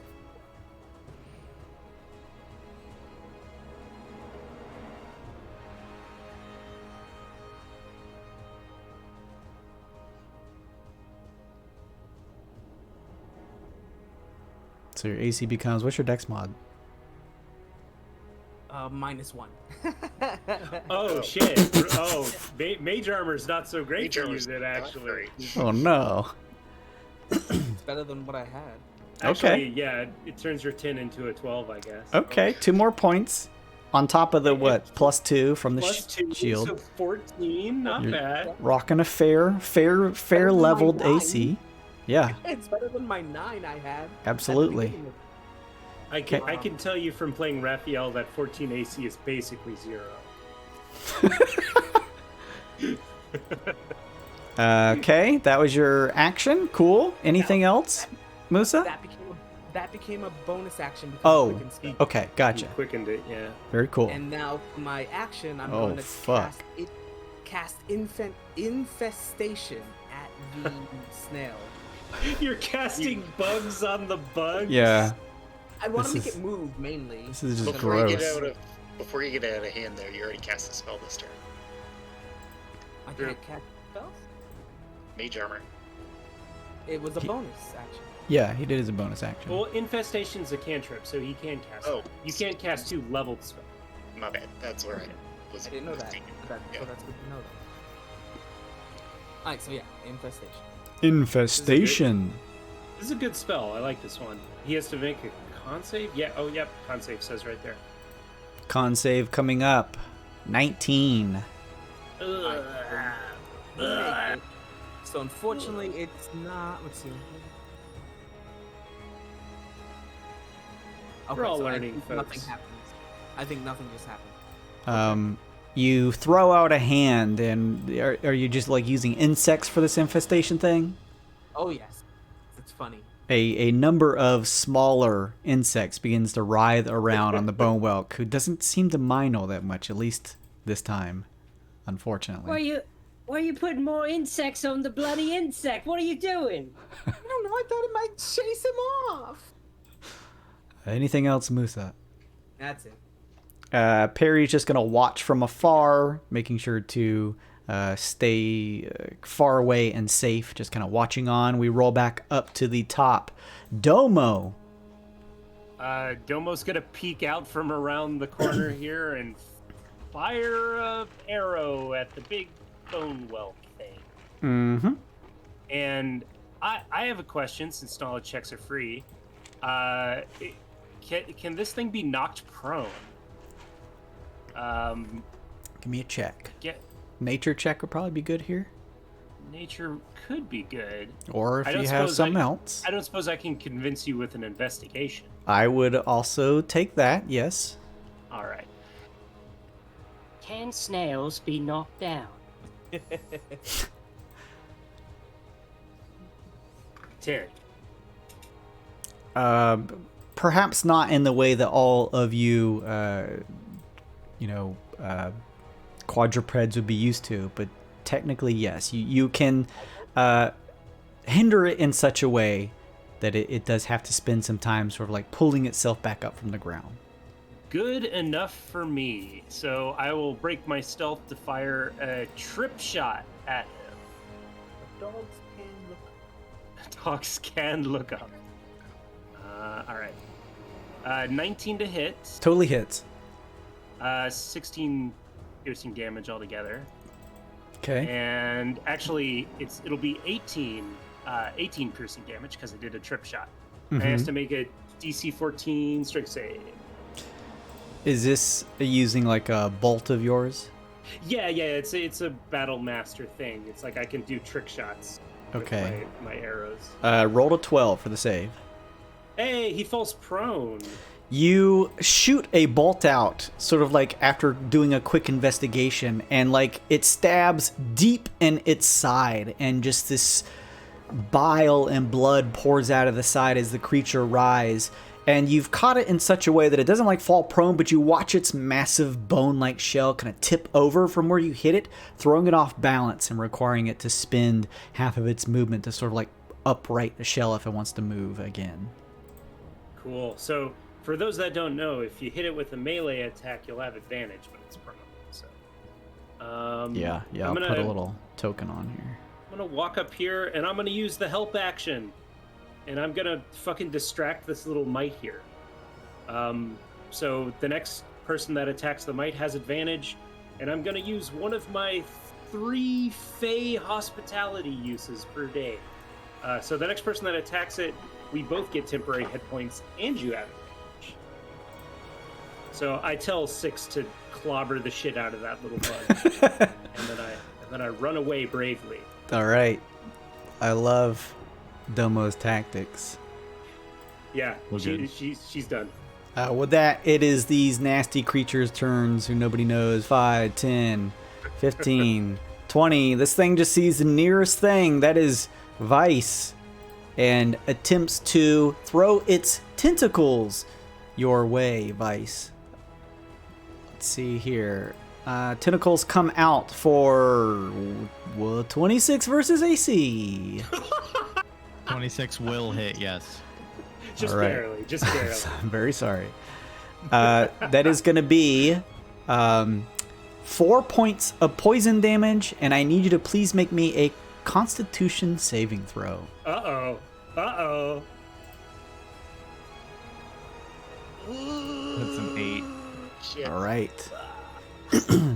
You are poisoned, and while you are poisoned until it ends, you can repeat the saving throw at the end of each of your turns. You are paralyzed. Oh, that's so bad. That's so bad. Its tentacles strike you and you feel your body tense up, like you can't move any longer. There's this strange numbing sensation, like, you know, your limbs have fallen asleep and you find yourself unable to move, and you watch as the creature then comes down to bite you. I believe it's advantage on paralyzed creatures. Yes. Yeah. All right. It goes to bite. These are kind of low rolls, though, so with advantage, it still only rolls 13 versus AC. 13 will miss, Okay. Oh, wow. which is great because any attack that hits is a crit. Yeah, Yeah. paralyzed targets. Yeah, it tries to bite down on you, but this little nasty thing right next to it just distracts it just enough where it can't land down on you. However, 5, 10, 15, 20, 25. I'm sorry. Oh, no. VYSE is the only one here. Oh, Uh, no. This thing shifts up and attempts to throw its tentacles at you itself. With advantage, which is good because the other one was a natural 1. 19 versus AC. Will hit. And that is a crit hit, I believe. Yes. Okay. What? Oh, hold on. Uh, Can I do a reaction then? Sure. What's your reaction? I want to use 2 sorcery points to bend luck Oh. on. Oh, can I? No, ability. Attack roll. I'm gonna do it to. You have to subtract a D4 from your attack roll. Hey. Okay.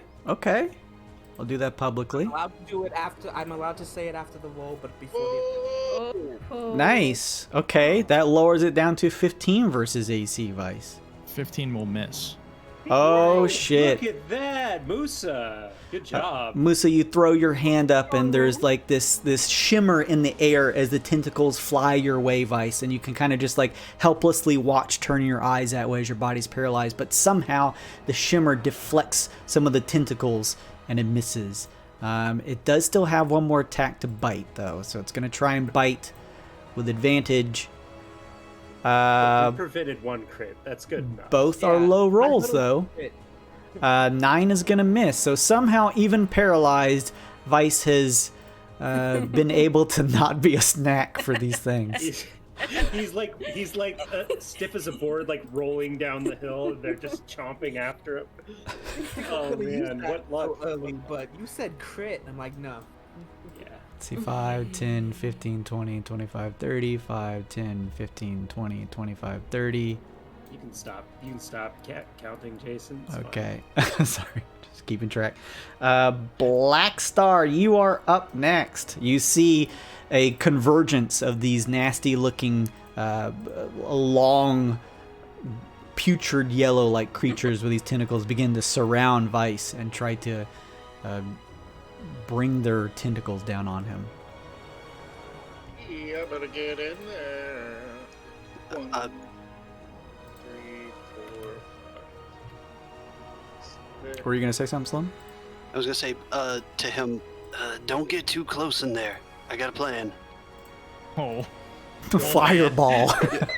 No, you're. I got a plan without explaining plan. Your clone's good, not you. You stay back, just a little. What is the plan? Casting sleep on the entire group. The only person that would be hit on our group would be VYSE. Oh, And he's paralyzed. He may as well be napping. Exactly. I keep my points in line here. Okay. I am going to nod my little cap that I've totally been telling you guys all about. No, it's a magical collar. He's got a magical collar. That is in reality a wizard's hat that lets me cast any wizard cantrip if I make a check first. Nice. I am going to, before I do that, Green Flame Blade is a wizard cantrip, right? Yeah. Okay. Also, if it matters, there's no way sleep is going to do enough hit points to these guys and also knock out Black Star if he needs to be adjacent to the mollusk. Like, just to metagame a little bit, sorry. No, I'm casting at second level, but Even still. Yeah. Alright, so I've got to...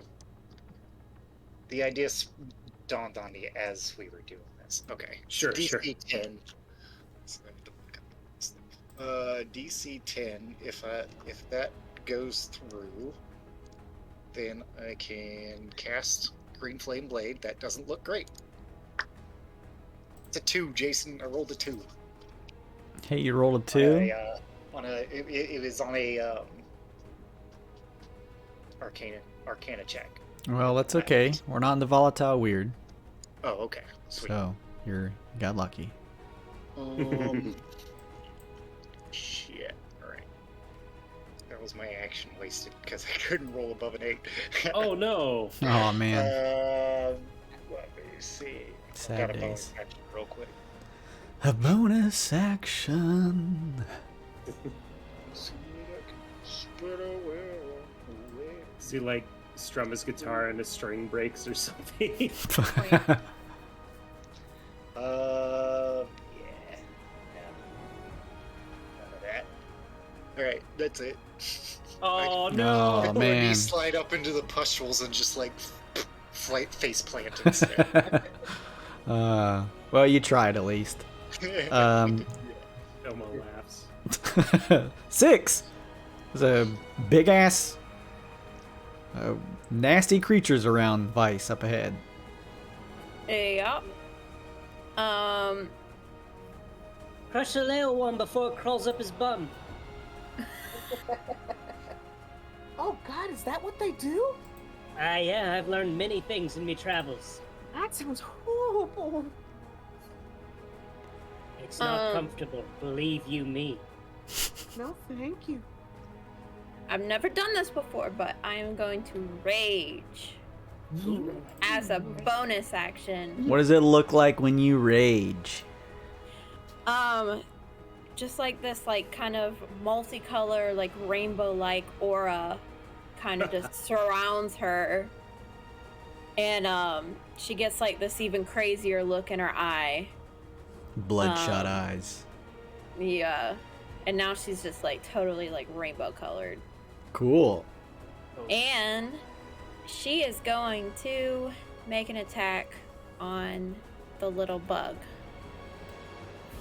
Whatever that little thing, whatever that is. It can't be good. You have advantage, by the way. I'm Why? sure the 20 hits, but because I did the help action yeah. on it. I'll roll again. Hey, just yeah, for fish for a funsies. crit. Yeah, totally. Yeah. Oh no.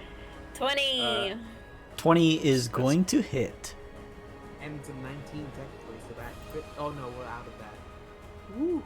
You hitting this little baby thing? Yeah. And that is a... Sorry. That is 11 points of damage. Nice. Are you smashing into it with your big old maul? Yeah. All right. You strike into the creature. It's like squishes and squeals and shifts around on the ground as you just like carnival style bring your maul down and just smash into it hard. Oh, and also because VYSE triggered last time, I get D4 Extra damage? force damage. Yeah, All right, and so sure. That's 4, so that's 15 nice. damage total. Ooh, nice. There's like a like shockwave of air that kind of pounds around, dealing extra damage as you bring your maul down onto the creature.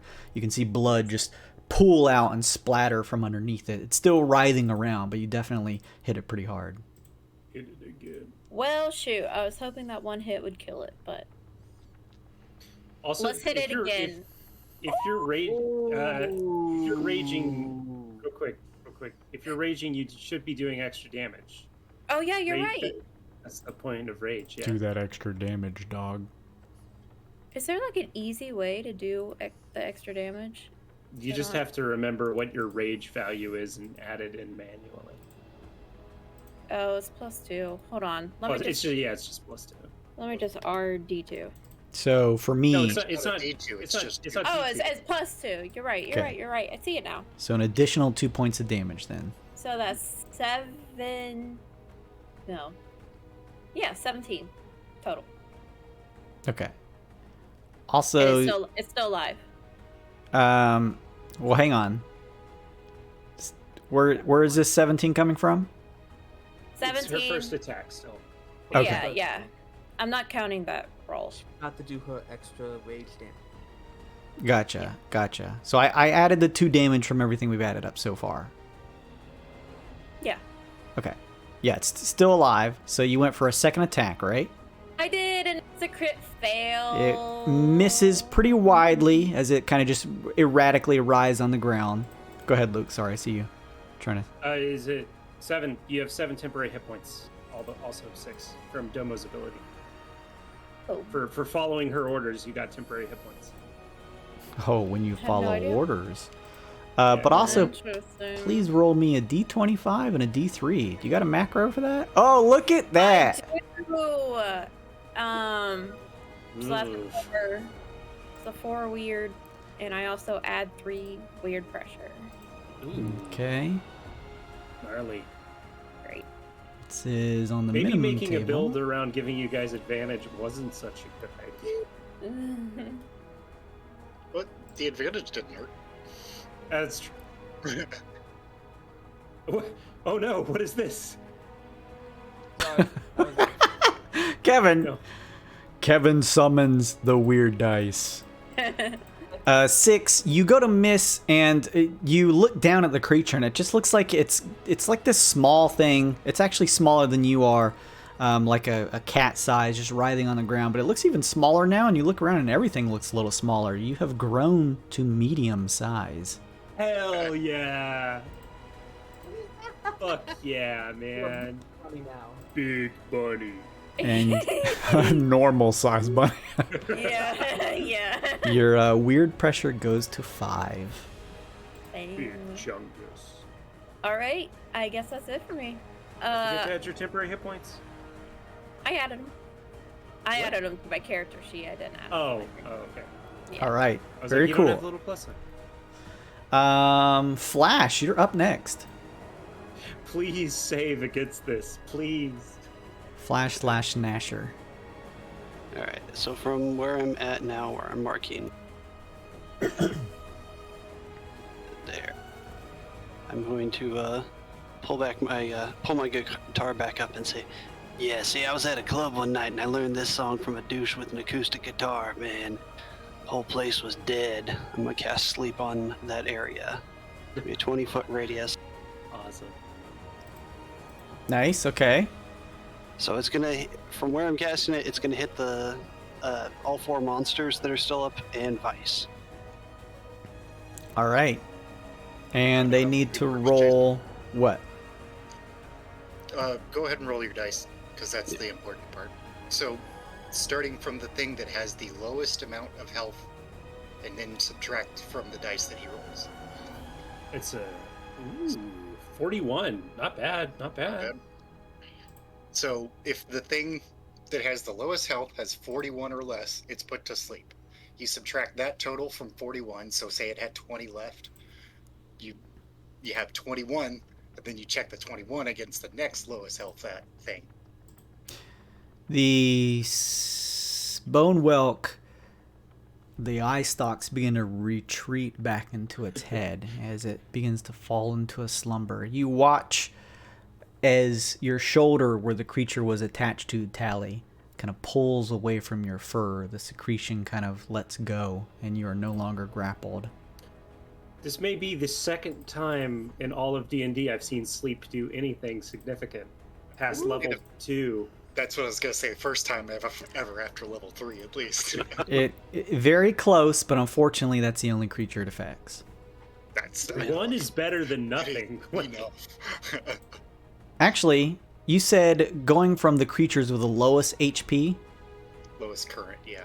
Okay, well then actually this little trilobite baby falls asleep. And that's the 2 that it affects. Awesome. I'm going to move out a little bit. Back 1. And up on this ridge. Mm-hmm. And that'll be, that's my turn. All right. With that, we move over to VYSE. VYSE, you are paralyzed. I'm pretty sure you can't do anything if you're paralyzed. Is it too late to give him a bardic inspo? No. Alright. 1 to you, buddy. Yeah, I believe I would have to save before I can do anything because I'm incapacitated. Incapacitated, yep. However, at the end of your turn, although you can't do anything, you still get to make that save with a bardic inspo against it. Nice. We get our inspiration cards back at the beginning of each session. Yeah, It's I'm true gonna, as well. I'm Good gonna to hit use. that. I hit that. Turns out paralyze is really bad. Paralyzing. Yeah, I'll give myself advantage on this save. Sure. It's con save. Let me double check. It is a con save. Yes, please. My worst one. Oh, okay. All right. Yeah. 21, please. 21 is enough to save. You feel the sensation covering your body where you couldn't feel anything begin to come back, and you kind of like grip your fists, begin to move around, kind of slapping at your arms as the paralyzation wears off.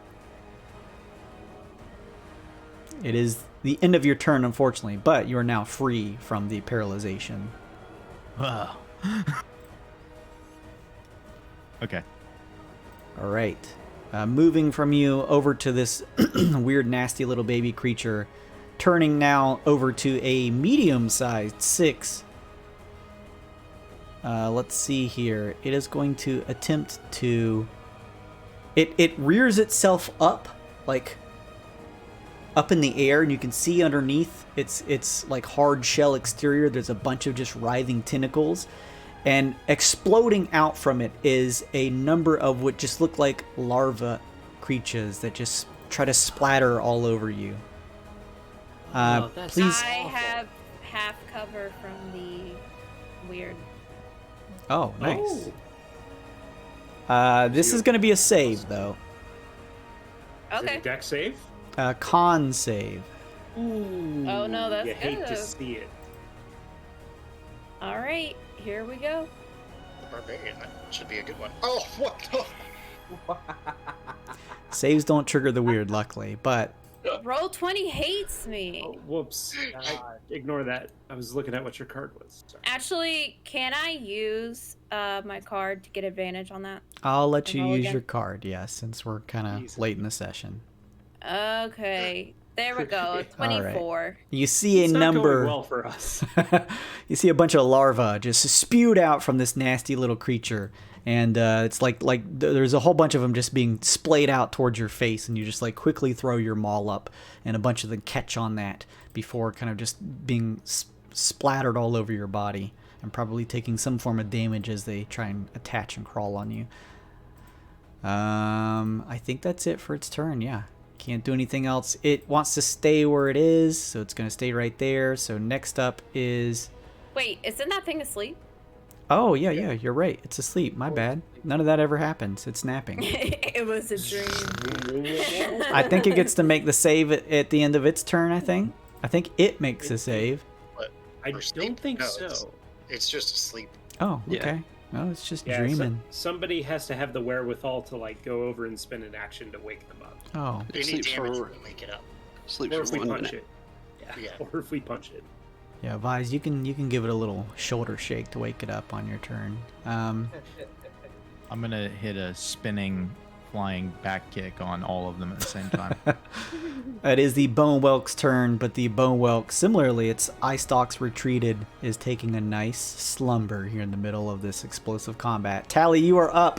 You are in a big old wolf form. You are free from the grapple of the snail creature. What would you like to do? Let's see.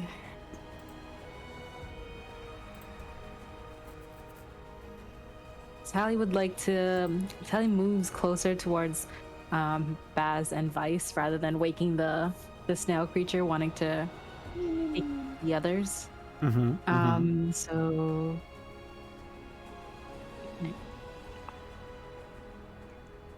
Right here. Okay. And starts. Let's see how far away this is. Oh, that's 10.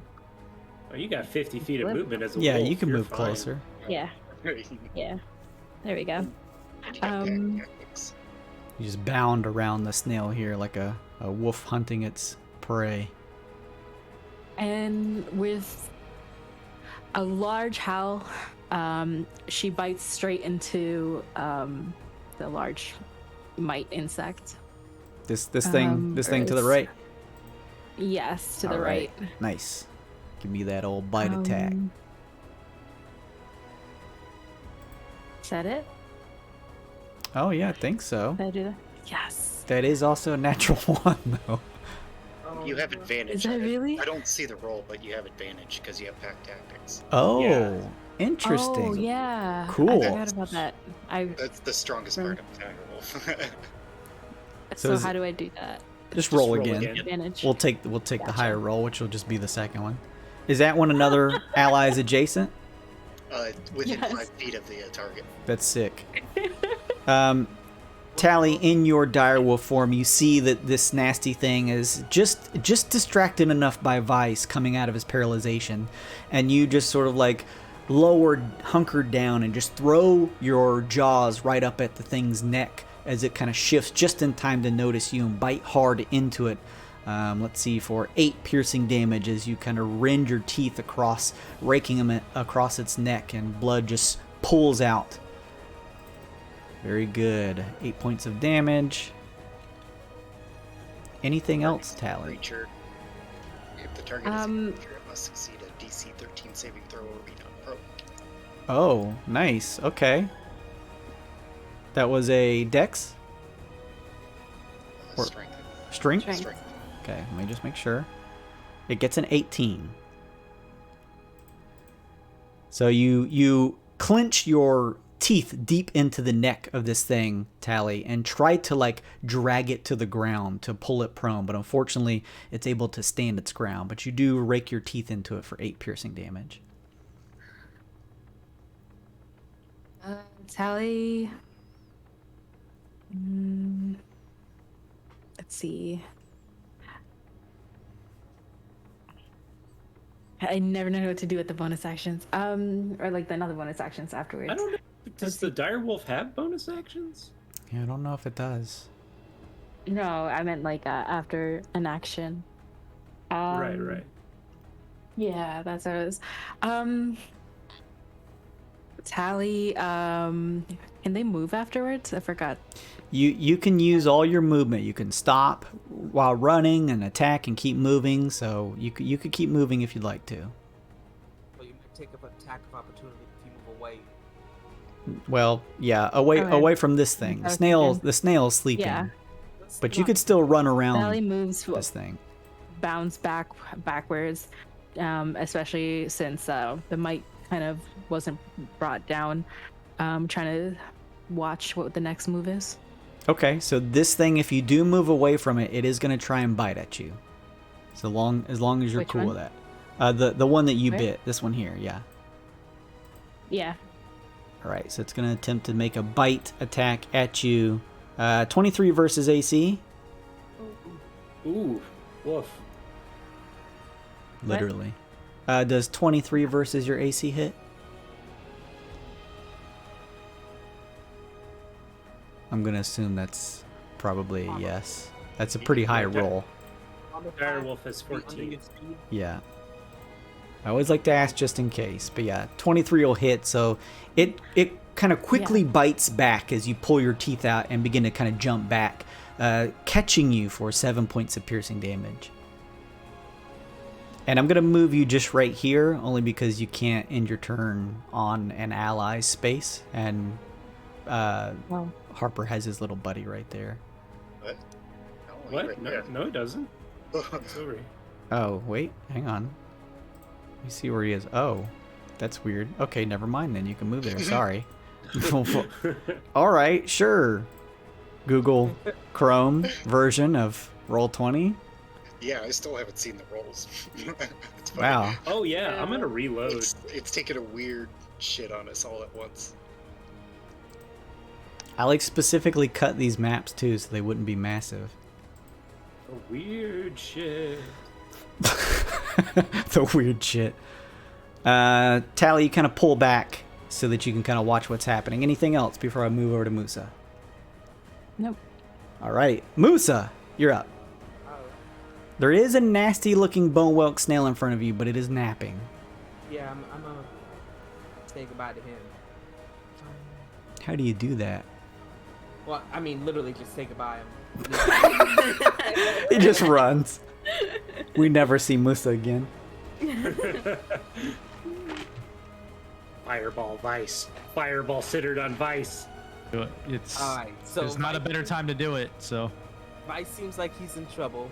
He is surrounded by quite a lot of creatures. I'm going to cast Tasha's Mind Whip at 3rd level. The fuck is that? It'll affect both of those guys. This guy and this guy both. I'm also going to go ahead and hold on. I am going to use my inspiration card to increase my DC save by 1. Oh, nice. Very And cool. my and so yeah, I'm casting Tasha's Mind Whip. You have to make a DC Intelligence saving throw. And that's hitting these two guys around VYSE? Yeah, both those boys around VYSE. Does it hit this thing Spell too? rules. No, just the 2 of them. Okay, just making sure. And the save was what? It's a Intelligence? Okay, Yeah. making 2 checks now. We're going to go with the bottom one first. Bottom one gets a 14.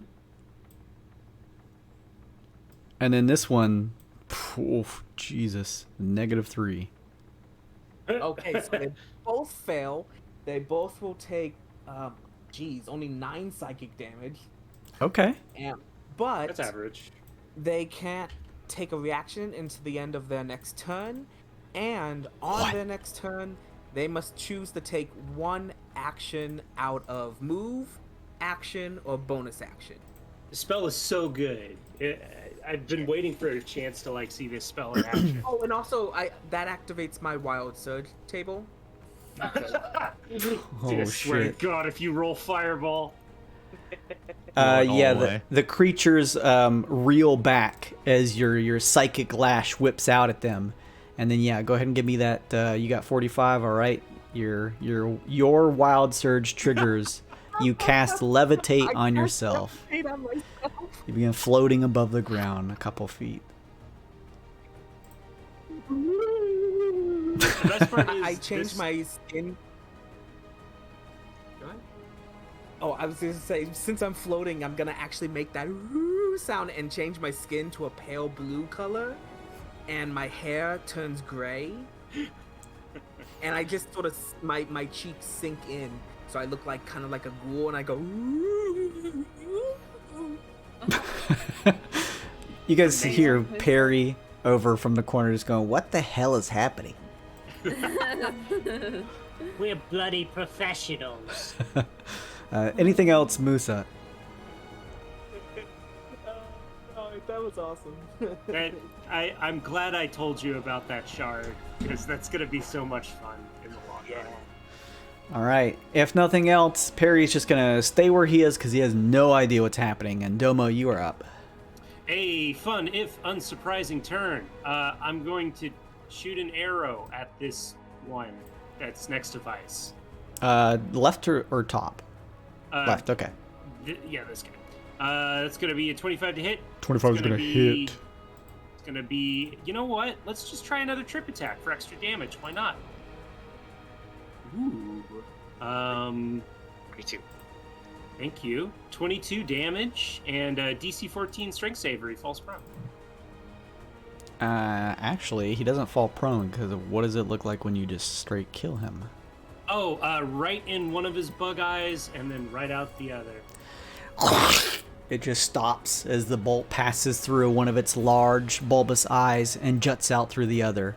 And VYSE, you kind of watch as the creature just tumbles over dead. Wow. You all just hear Domo unleash a blood-curdling scream that I will not replicate on microphone for the sake of my neighbors. And okay, a little closer. I'm going to use the help action on this bad boy. Next thing that targets this guy has advantage. And I'm going to run back here and end my turn. All right. Let me see here.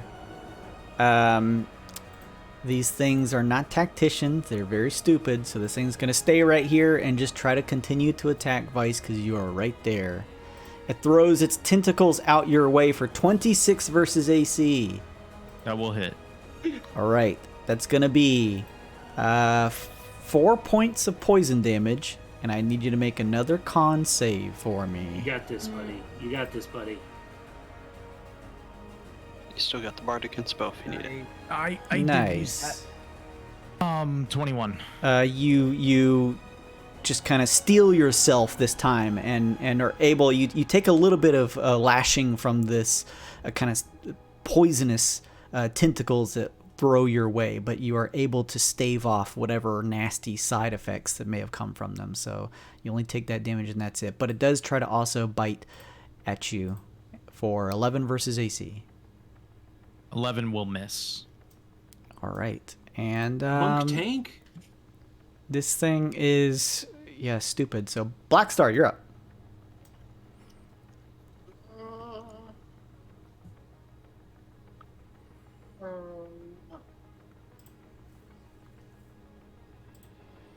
Strike true. Strike true. Yeah, might as well. Baz, give us a solo, my brother. He's gonna do that by weapon. He's gonna raise a giant base and strike. 22 to hit 22 does hit. and a 19 to hit. 19 also hits. Alright, so it takes a total of 27 slashing damage. And then it also has its speed reduced by 10 feet for being for me using a slashing weapon. Mm-hmm. Oh, nice. I'm a slasher. Cha-cha. You slice into it hard. A huge gash is formed on the creature's abdomen as you just tear into it. And also 1 force damage it takes.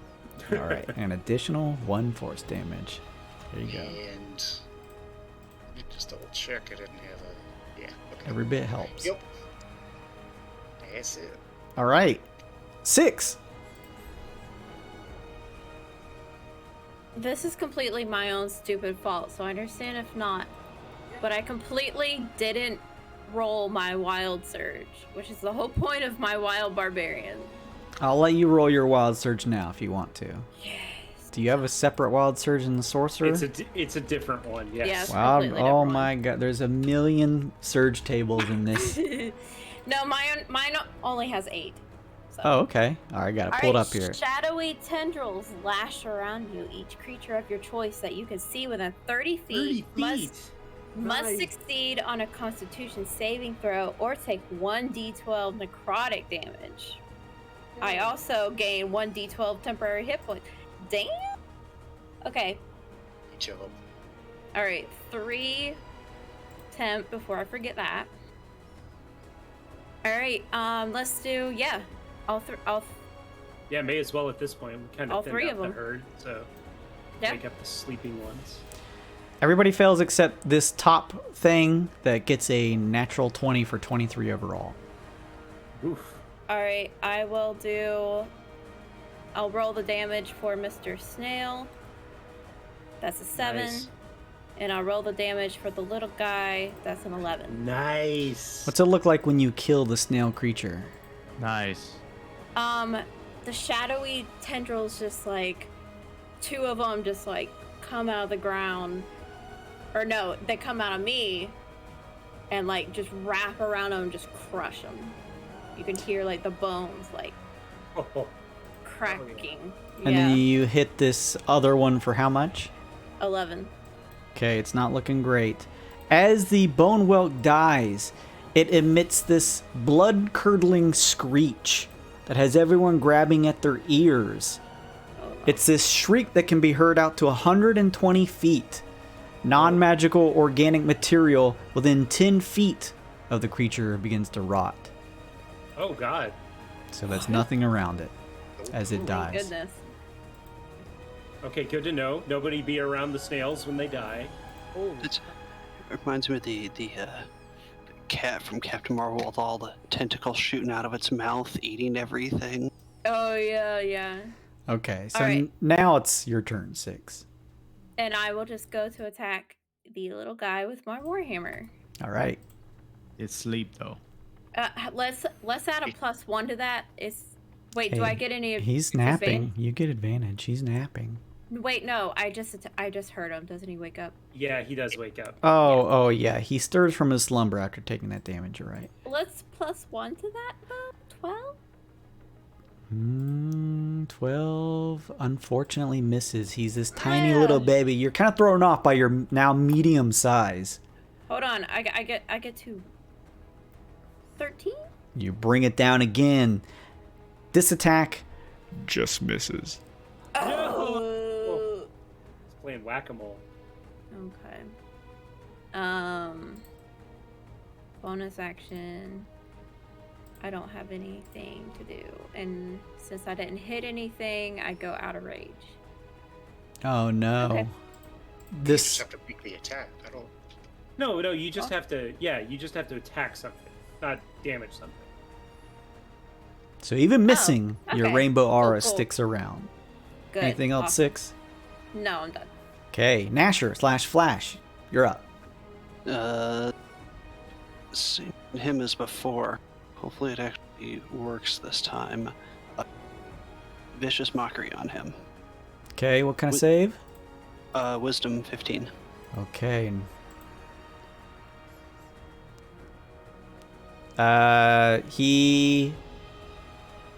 You said 15?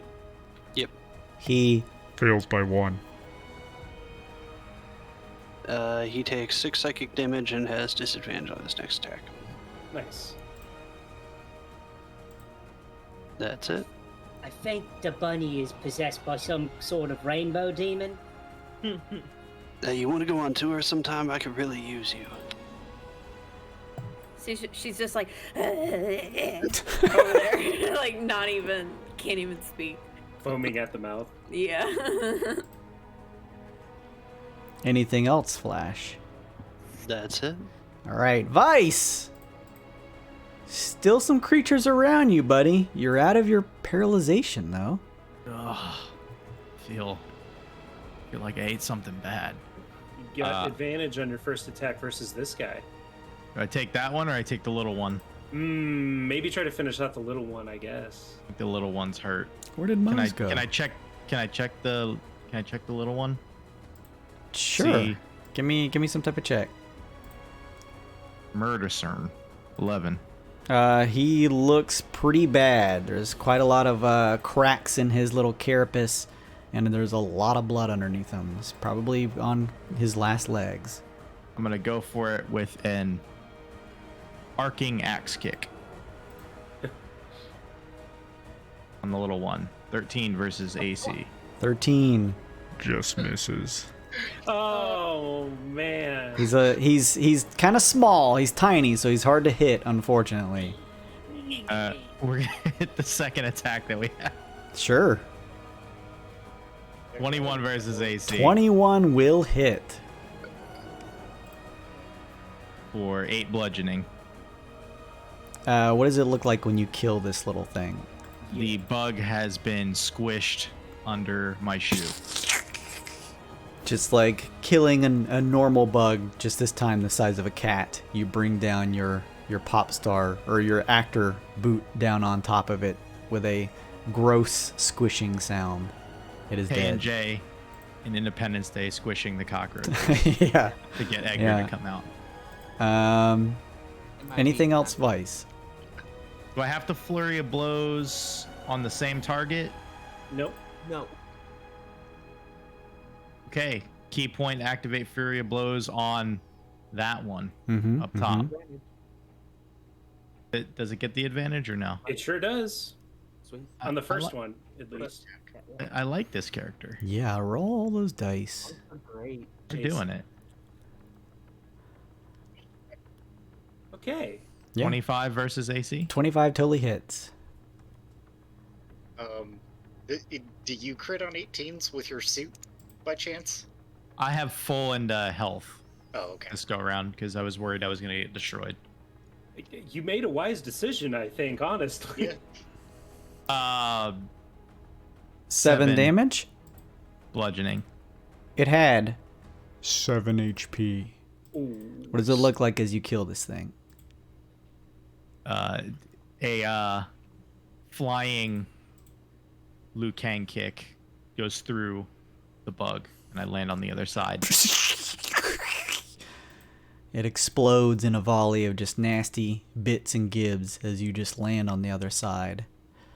You guys have torn through the group of these nasty creatures and watch as the two above pulled towards your group and then sort of pause to watch, almost in some type of anticipation. And as they see this happen, begin to skitter away. Bugger off. Yeah, they bugger off. Yeah, you better run. Yeah. How about that? You know us. Just like a floating ghost with shields around her. Unless you guys want to do anything, they kind of go in opposite directions and sort of disappear into the opposite sides of these bladed forests. Yeah, that was pretty good, guys. Well played. Ooh, I am the MUSA. Oh, shit. Who No, killed the fine. kid? I'm kidding. I'm fine. Gotcha. This is a weird group. I actually don't know how I'm floating. That I'm not sure how that happened. But the look, I did that myself. But I don't know. I'm floating. We got ghosts, we got werewolves, we got demons, we got everything. It's quiet Oh, now. am I still big? Yep. Look how big I am. I bet you could hit VYSE now. No. Vice, you want to Yeah. go? You want to go this time? Sure. Round 2. All right, let's go. I will PvP Vice again right now. if you Yeah. really want Is to. Vice Might as Vice well. being serious? Yeah, I was about to say, is he serious?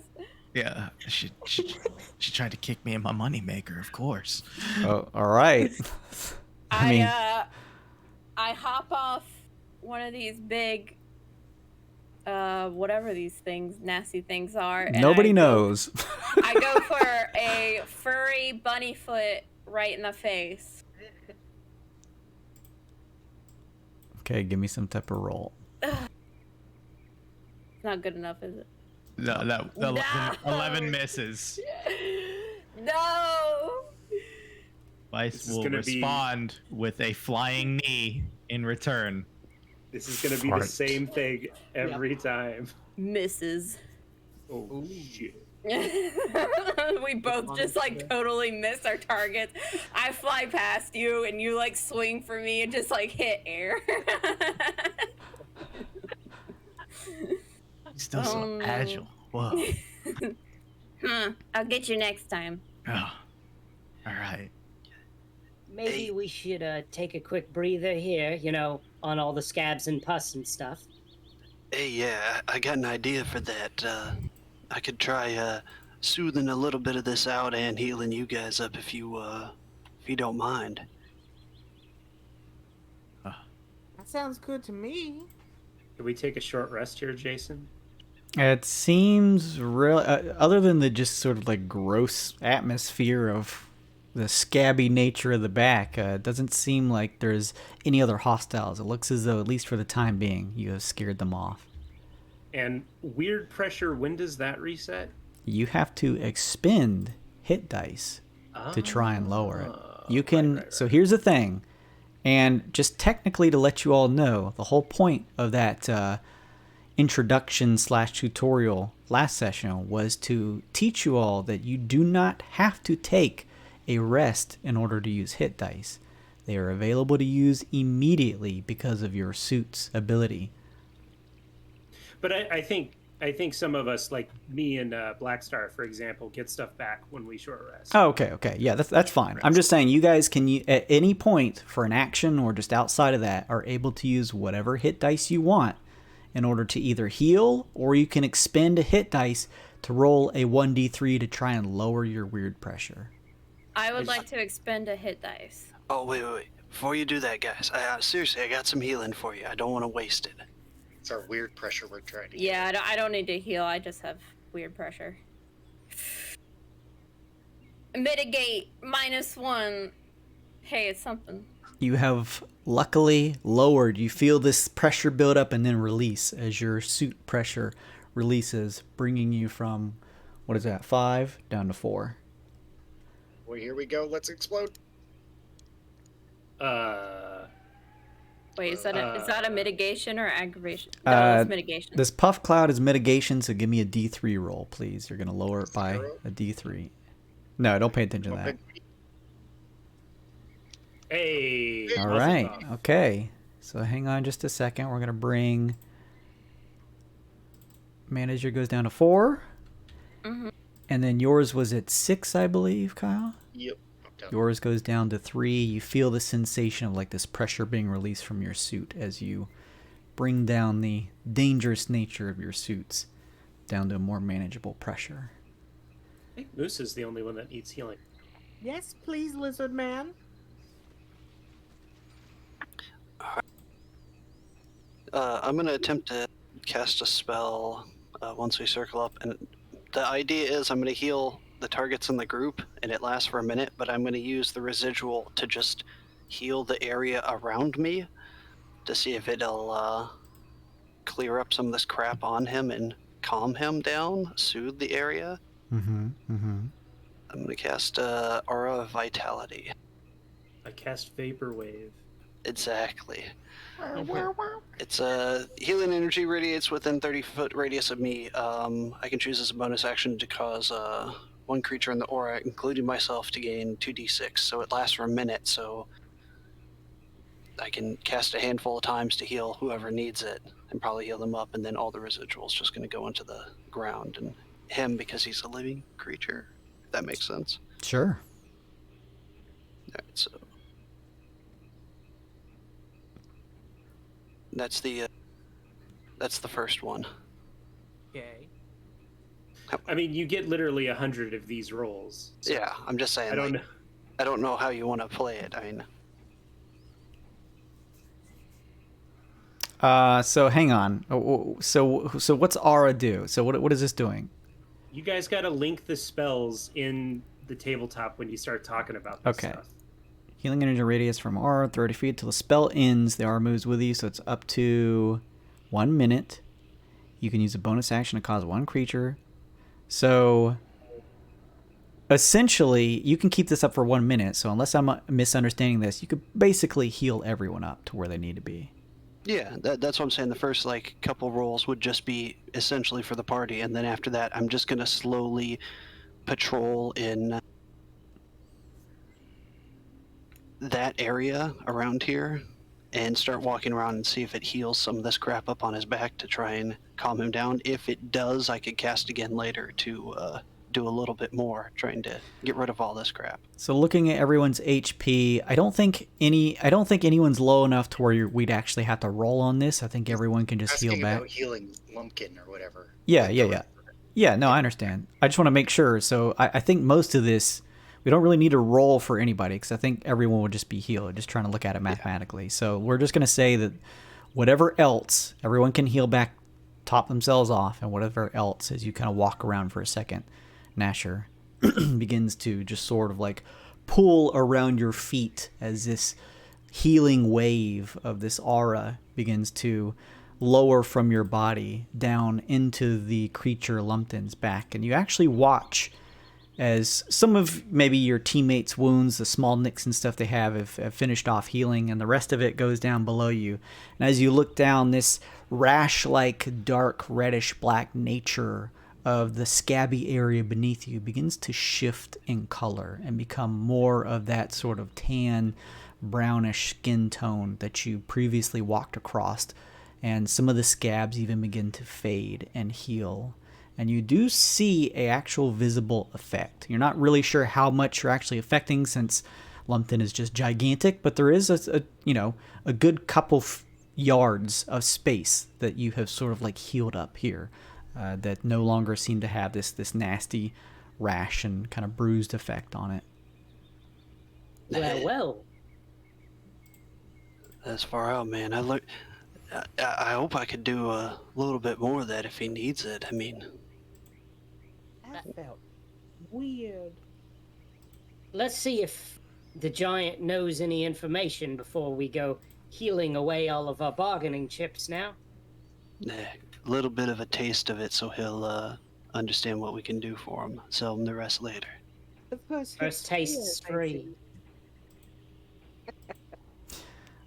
So just to make sure everyone is cool with it, we're at time, we can call it here, or Mose, I think you have something going on next week, so she's going to be out. Do you guys want to press forward just another 10 or 15 minutes since her character can potentially communicate with the creature? It's up to you Sure, guys, as long as yeah. everyone's cool with it. Yeah, I'm fine with that. Yeah. I'm good if everybody else is good. Works then. Okay. Let's Let's go. do it. All right. So Perry kind of wheels up behind you guys and says, well, that was weird. I'm glad I don't fight, but everyone seems okay Easy. for the most part. He kind of looks over your way 6. Oh, and you're bigger now. Yeah. I love 6. Well, I mean, it seems like most of the threat in this Spinal Ridge area has at least been scared off for now, so I suppose it should be a relative straight shot then up to the old back shoulder blades of my pal Lumpton, if you want to head that way. I give him the Alright. thumbs up. All right. Well, I mean, I'll let you guys take charge. We're just heading that way, he says, kind of just pointing due north. Talii, are you staying in your direwolf form? Mm-hmm. Okay. She just I think she still has a little bit of damage from the bite, so she's just like limping over. I think you can go ahead and heal that because of gnasher stuff. Yeah, I he didn't know healed if it was close everybody. by. Okay, nice. Yeah. So you can go ahead and heal that. I'm just pulling all the characters together so I can move us back to the Theater of the Mind map real quick here. I fly up to near Tali's ear and I'm like, who's a good puppy? Who's a good puppy? I try to like scratch behind her ear. Talii kind of nudges and says that you can definitely ride with her, so you're good. Use 2 hands now. I'm like, who's a puppy? This feels wrong somehow. And Mo's never played with us again. So you guys continue on here, pushing up past the Spinal Ridge area now that it's relatively clear from the stuff that you've killed. The trek continues. You kind of just walk through the Spinal Ridge here, sometimes just going back and forth. Eventually, the scab-like rash nature of this region begins to fade, and you find yourselves pushing past that area. Above, you can now see the sort of like top line of the 2 forests, the bladed forest, and can now begin to see a massive, just what looks like let's see, like a 50-foot or so wall of hair up above you. And out to the sides, on both sides, pretty far away, are 2 massive ears.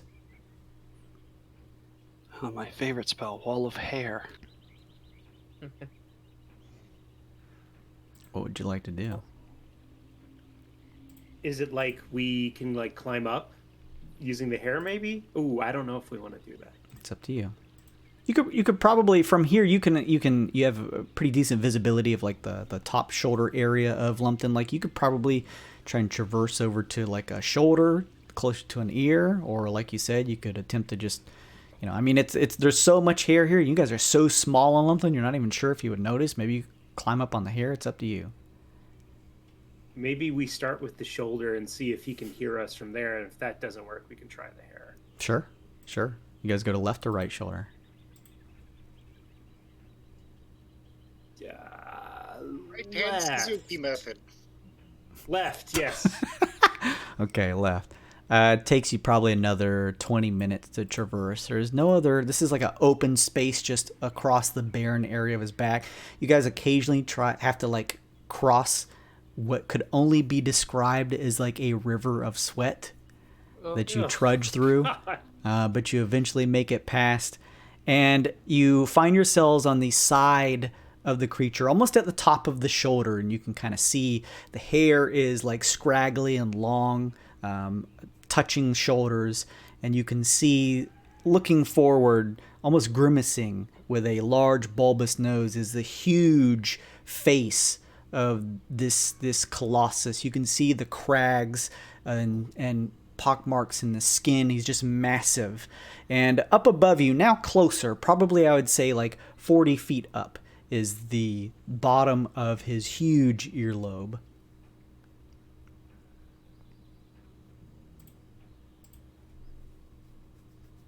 That's what you see. Loud. Oh, What, Mana? let's go. Hello, How loud can you bark? You yell that, Musa? Yeah. Give me a performance check. Hey. What's something I actually decent at? Blackstar holds up his microphone for you. You have advantage. Nice. Good call. Nice. Much better. 15. Okay, with a 16, you feel the shoulder area, the ground beneath your feet, begin to tremble. And you hear a grumbling sound coming from the face of Lumpton as his whole... It's like kaiju creatures when they move. They just do it so slowly because they're so big. His head begins to swivel your way. You can see his massive eyes begin to look close to your area. He doesn't seem to necessarily notice you, but he kind of just looks over that way.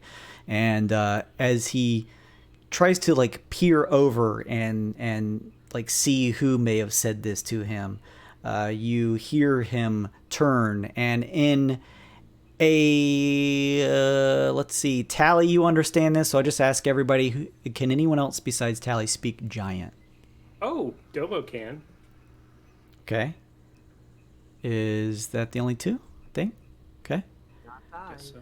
So everyone else hears just this large, abrasive, echoing, like thunderous sound of this language they can't understand as the creature speaks. But you, Talii, even in your direwolf form, as well as you, Domo, can hear the creature as... and let me know if this is unintelligible, but I just want to try and see. The Lumpton turns and says...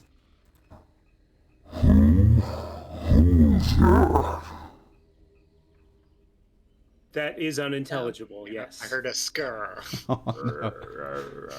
All right, how about this? Who was that? That's good. That's good. Okay. Well, say something to him. I'm too scared. Hello there, friend. You watch as the eyes of Lumpton kind of darts around. You guys are so small. You guys could, like, have lunch on one of his teeth. That he just kind of continues peering around and kind of looks past his shoulder and, like, down the side of his body and says, Who says things? Your friends. Where? I don't see friends. But we see you. You make Lumpton itch? No, we help itch. Scratch. We help scratch itch. Oh, Lumpton would like help scratching big itch. Okay. We scratched one itch. We can scratch more if you tell us where they came from. Oh, you help Lumpton's back. What's up? And you help ours. Okay. Lumpton tell you where he really itch. Big itch. And you help, right? Yes, where's Big Itch? Oh, thank you. This helps Lumpton. Lumpton's butt itch. No. I knew it, Jason. No. Jason. Of course.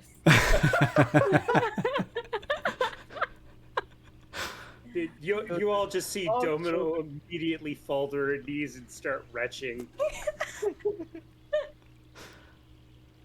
What did he say? What did he say? Talii telepathically sends out what he said to MUSA. Oh, It's his bum. It's his bum. that's where the big itch is, apparently. Gotta head south. Talii let's see. Tries to get closer and she says, "Is there anything else?"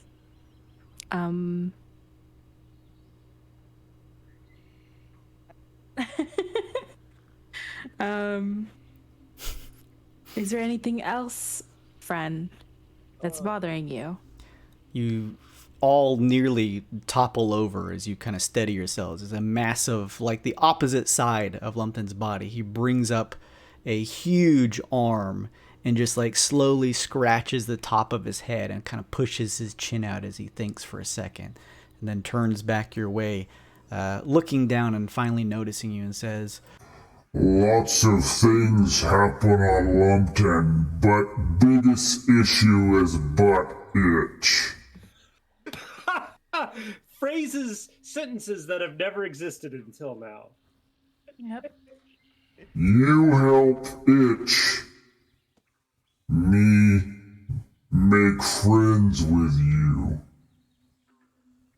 We're already friends, but Oh, me like that. Me not squish you little things. You help Lumpton's big itch. Just let's cut our losses and agree to it.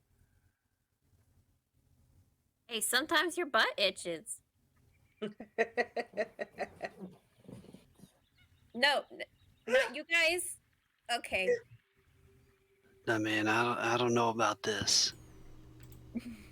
Look, we gotta do it, right? Otherwise, we're stuck on the back of this giant with Hot Wheels over here for the rest of our lives. So. Hot Wheels. Man. All right, just tell him. Just tell him yes. Just tell him yes. Let's get this over with.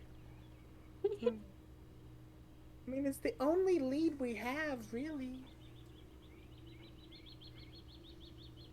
there's like no other way to ask him this.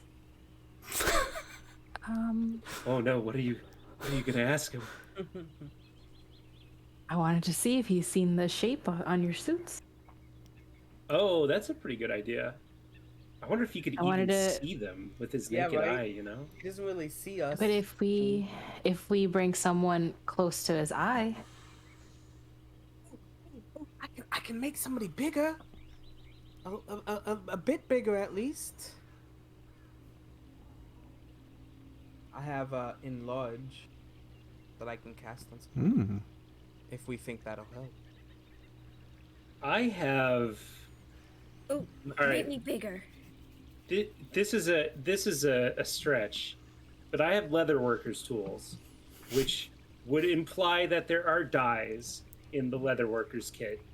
I wonder if I could like draw the symbol really big on his shoulder, like with leatherworkers tools, maybe. Okay. I don't know. I was thinking something like that, or if anybody has like a silent image or something. I got minor illusion. That's about it. It's only like a 5 foot square. I would say you can definitely attempt to do that if you'd like, Domo. Just give me like a toolkit check. All right, Mr. Lumpton. I'm gonna draw a symbol on your shoulder, right? And you can tell me if you've seen it before. You give Lumpton tattoo? Only with your permission, love. Lumpton would like tattoo. He gives like a big toothy smile. It's Luke short circuits Oh no. and uninstalls Discord from his computer. Discord. Anyway, I said that in giant. Yes. Yeah. He wants a tattoo. Yes. Okay. I'm gonna use my inspiration on that. Sure. Yeah. And how do we do tools in this campaign? I can't remember. I do alternative rules. You pick a relevant check and just get advantage in it if you're trained in those tools. Okay. How about a dex check? Dexterity check. Is that right? I'll let you do a skill check if you'd like. I see. Yeah. How Just as good, right? sleight of hand seems good. Yeah. Yeah, I think that would work. Yeah. 17. Thank goodness for that. It's like a little weird to get it right just because you have to draw it so big. You probably, haven't ever had to do a drawing this large, so trying to get the proportions right is a little weird, but you're able to make the general shape. You watch as Lumpton sort of pulls his head down, his eyes, each individually the size of a house, and he stares at it for a second. This shape you want to know if I've seen? Right. He thinks for a second. No. He shakes his head back and forth with a big no. It was worth a shot. but now me have cool tattoo. Oh, I only got tattoo from that. The first couple words were He garbled. said, "Now I got a cool tattoo." No, Domo feels satisfied with this result and suggests that we're gonna have to bite the bullet and do what none of us want to do. Ask him how he got here. Oh, all right, all right. How'd you get here, big guy? Get where? Okay, I think he's always been here. Well, You mean Never- from planet? Yeah. Lumpton jumped too high. That must have been a big fucking planet.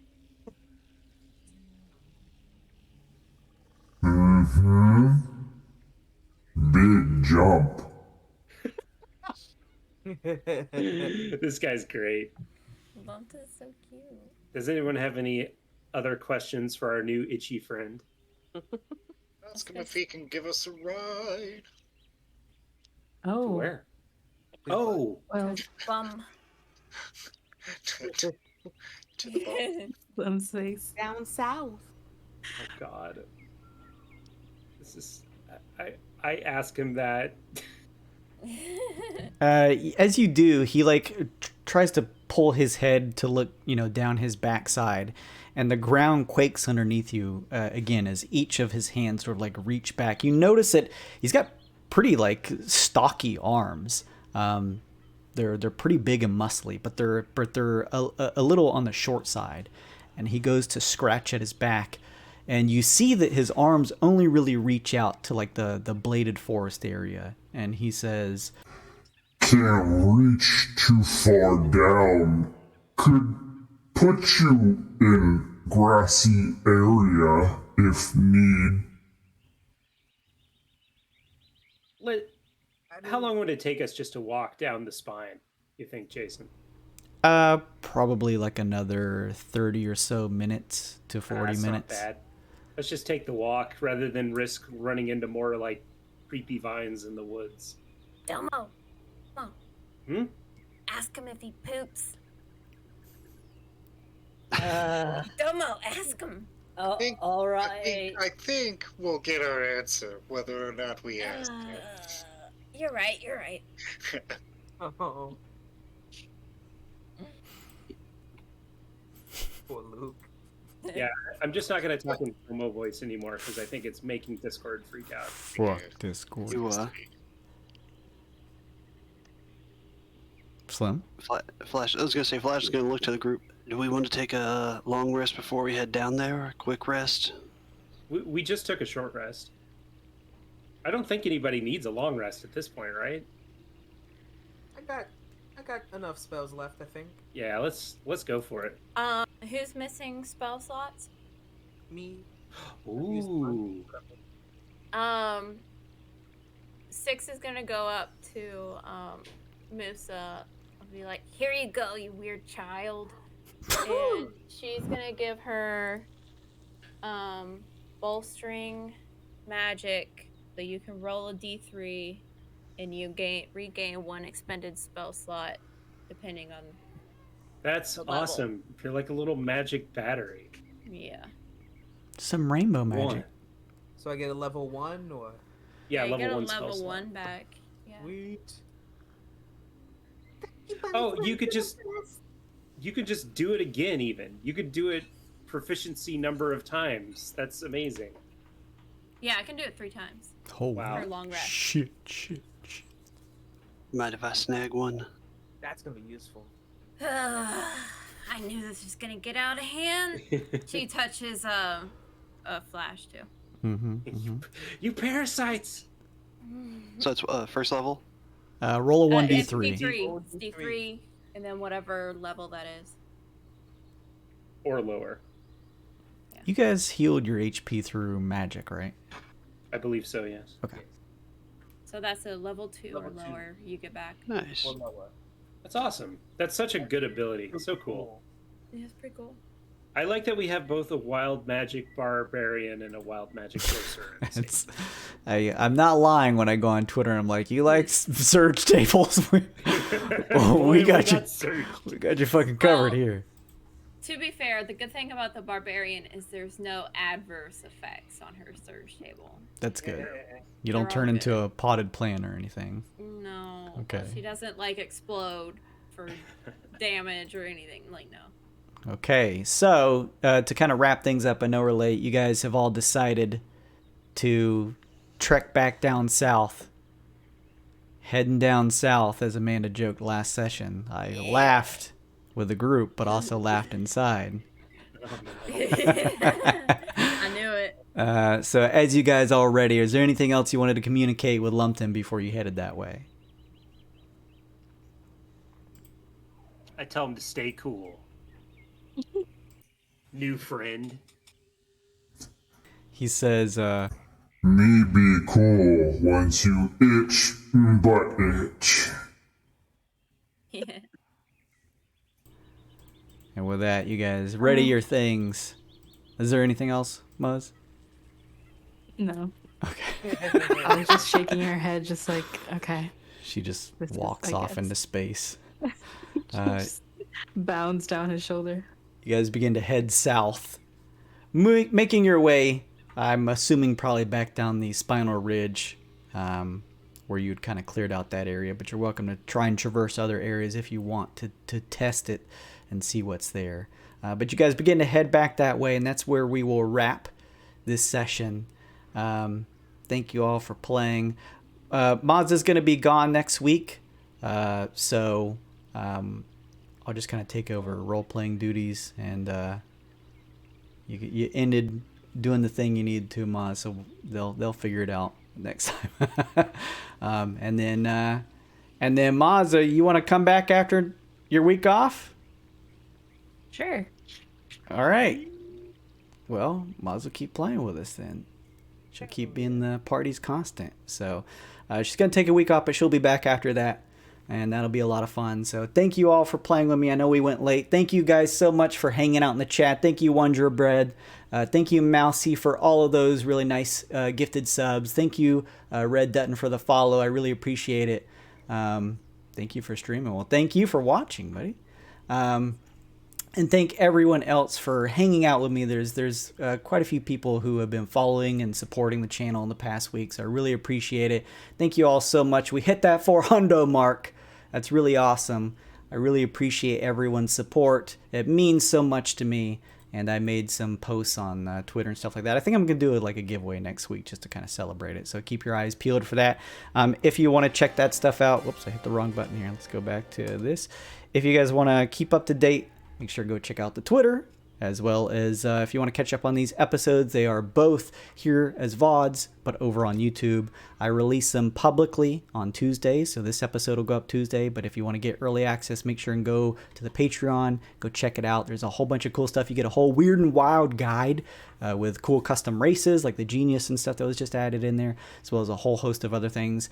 This map, this giant back map, is a actual physical, like 16-inch adventure map. That's a physical thing you can get by being a Patreon member there. So that's part of the cool merch for the fall season, is it's all geared towards the fun PERPLEXELLEL campaign stuff. So check that out. Got an Instagram, and if you want to buy some merch that's not related to the Patreon, go over to godmode.shop. So that's my spiel. Thank you all so much for sticking around.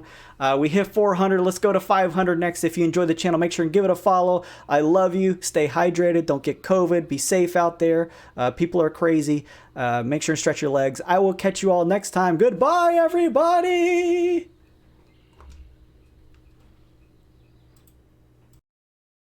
Now, Dungeon Master's Guide. Who is the Dungeon Master? Well, the Dungeon Master is a person who plays God in the game. And he controls all the situations. In fact, the books tell him that he is the god of the game. And he controls the situations in the game, controls the way the players are moving through the dungeons, and then if he doesn't like someone, he can play pretty much against them. Do you think parents are aware that when the children play the game that demon spirits are involved?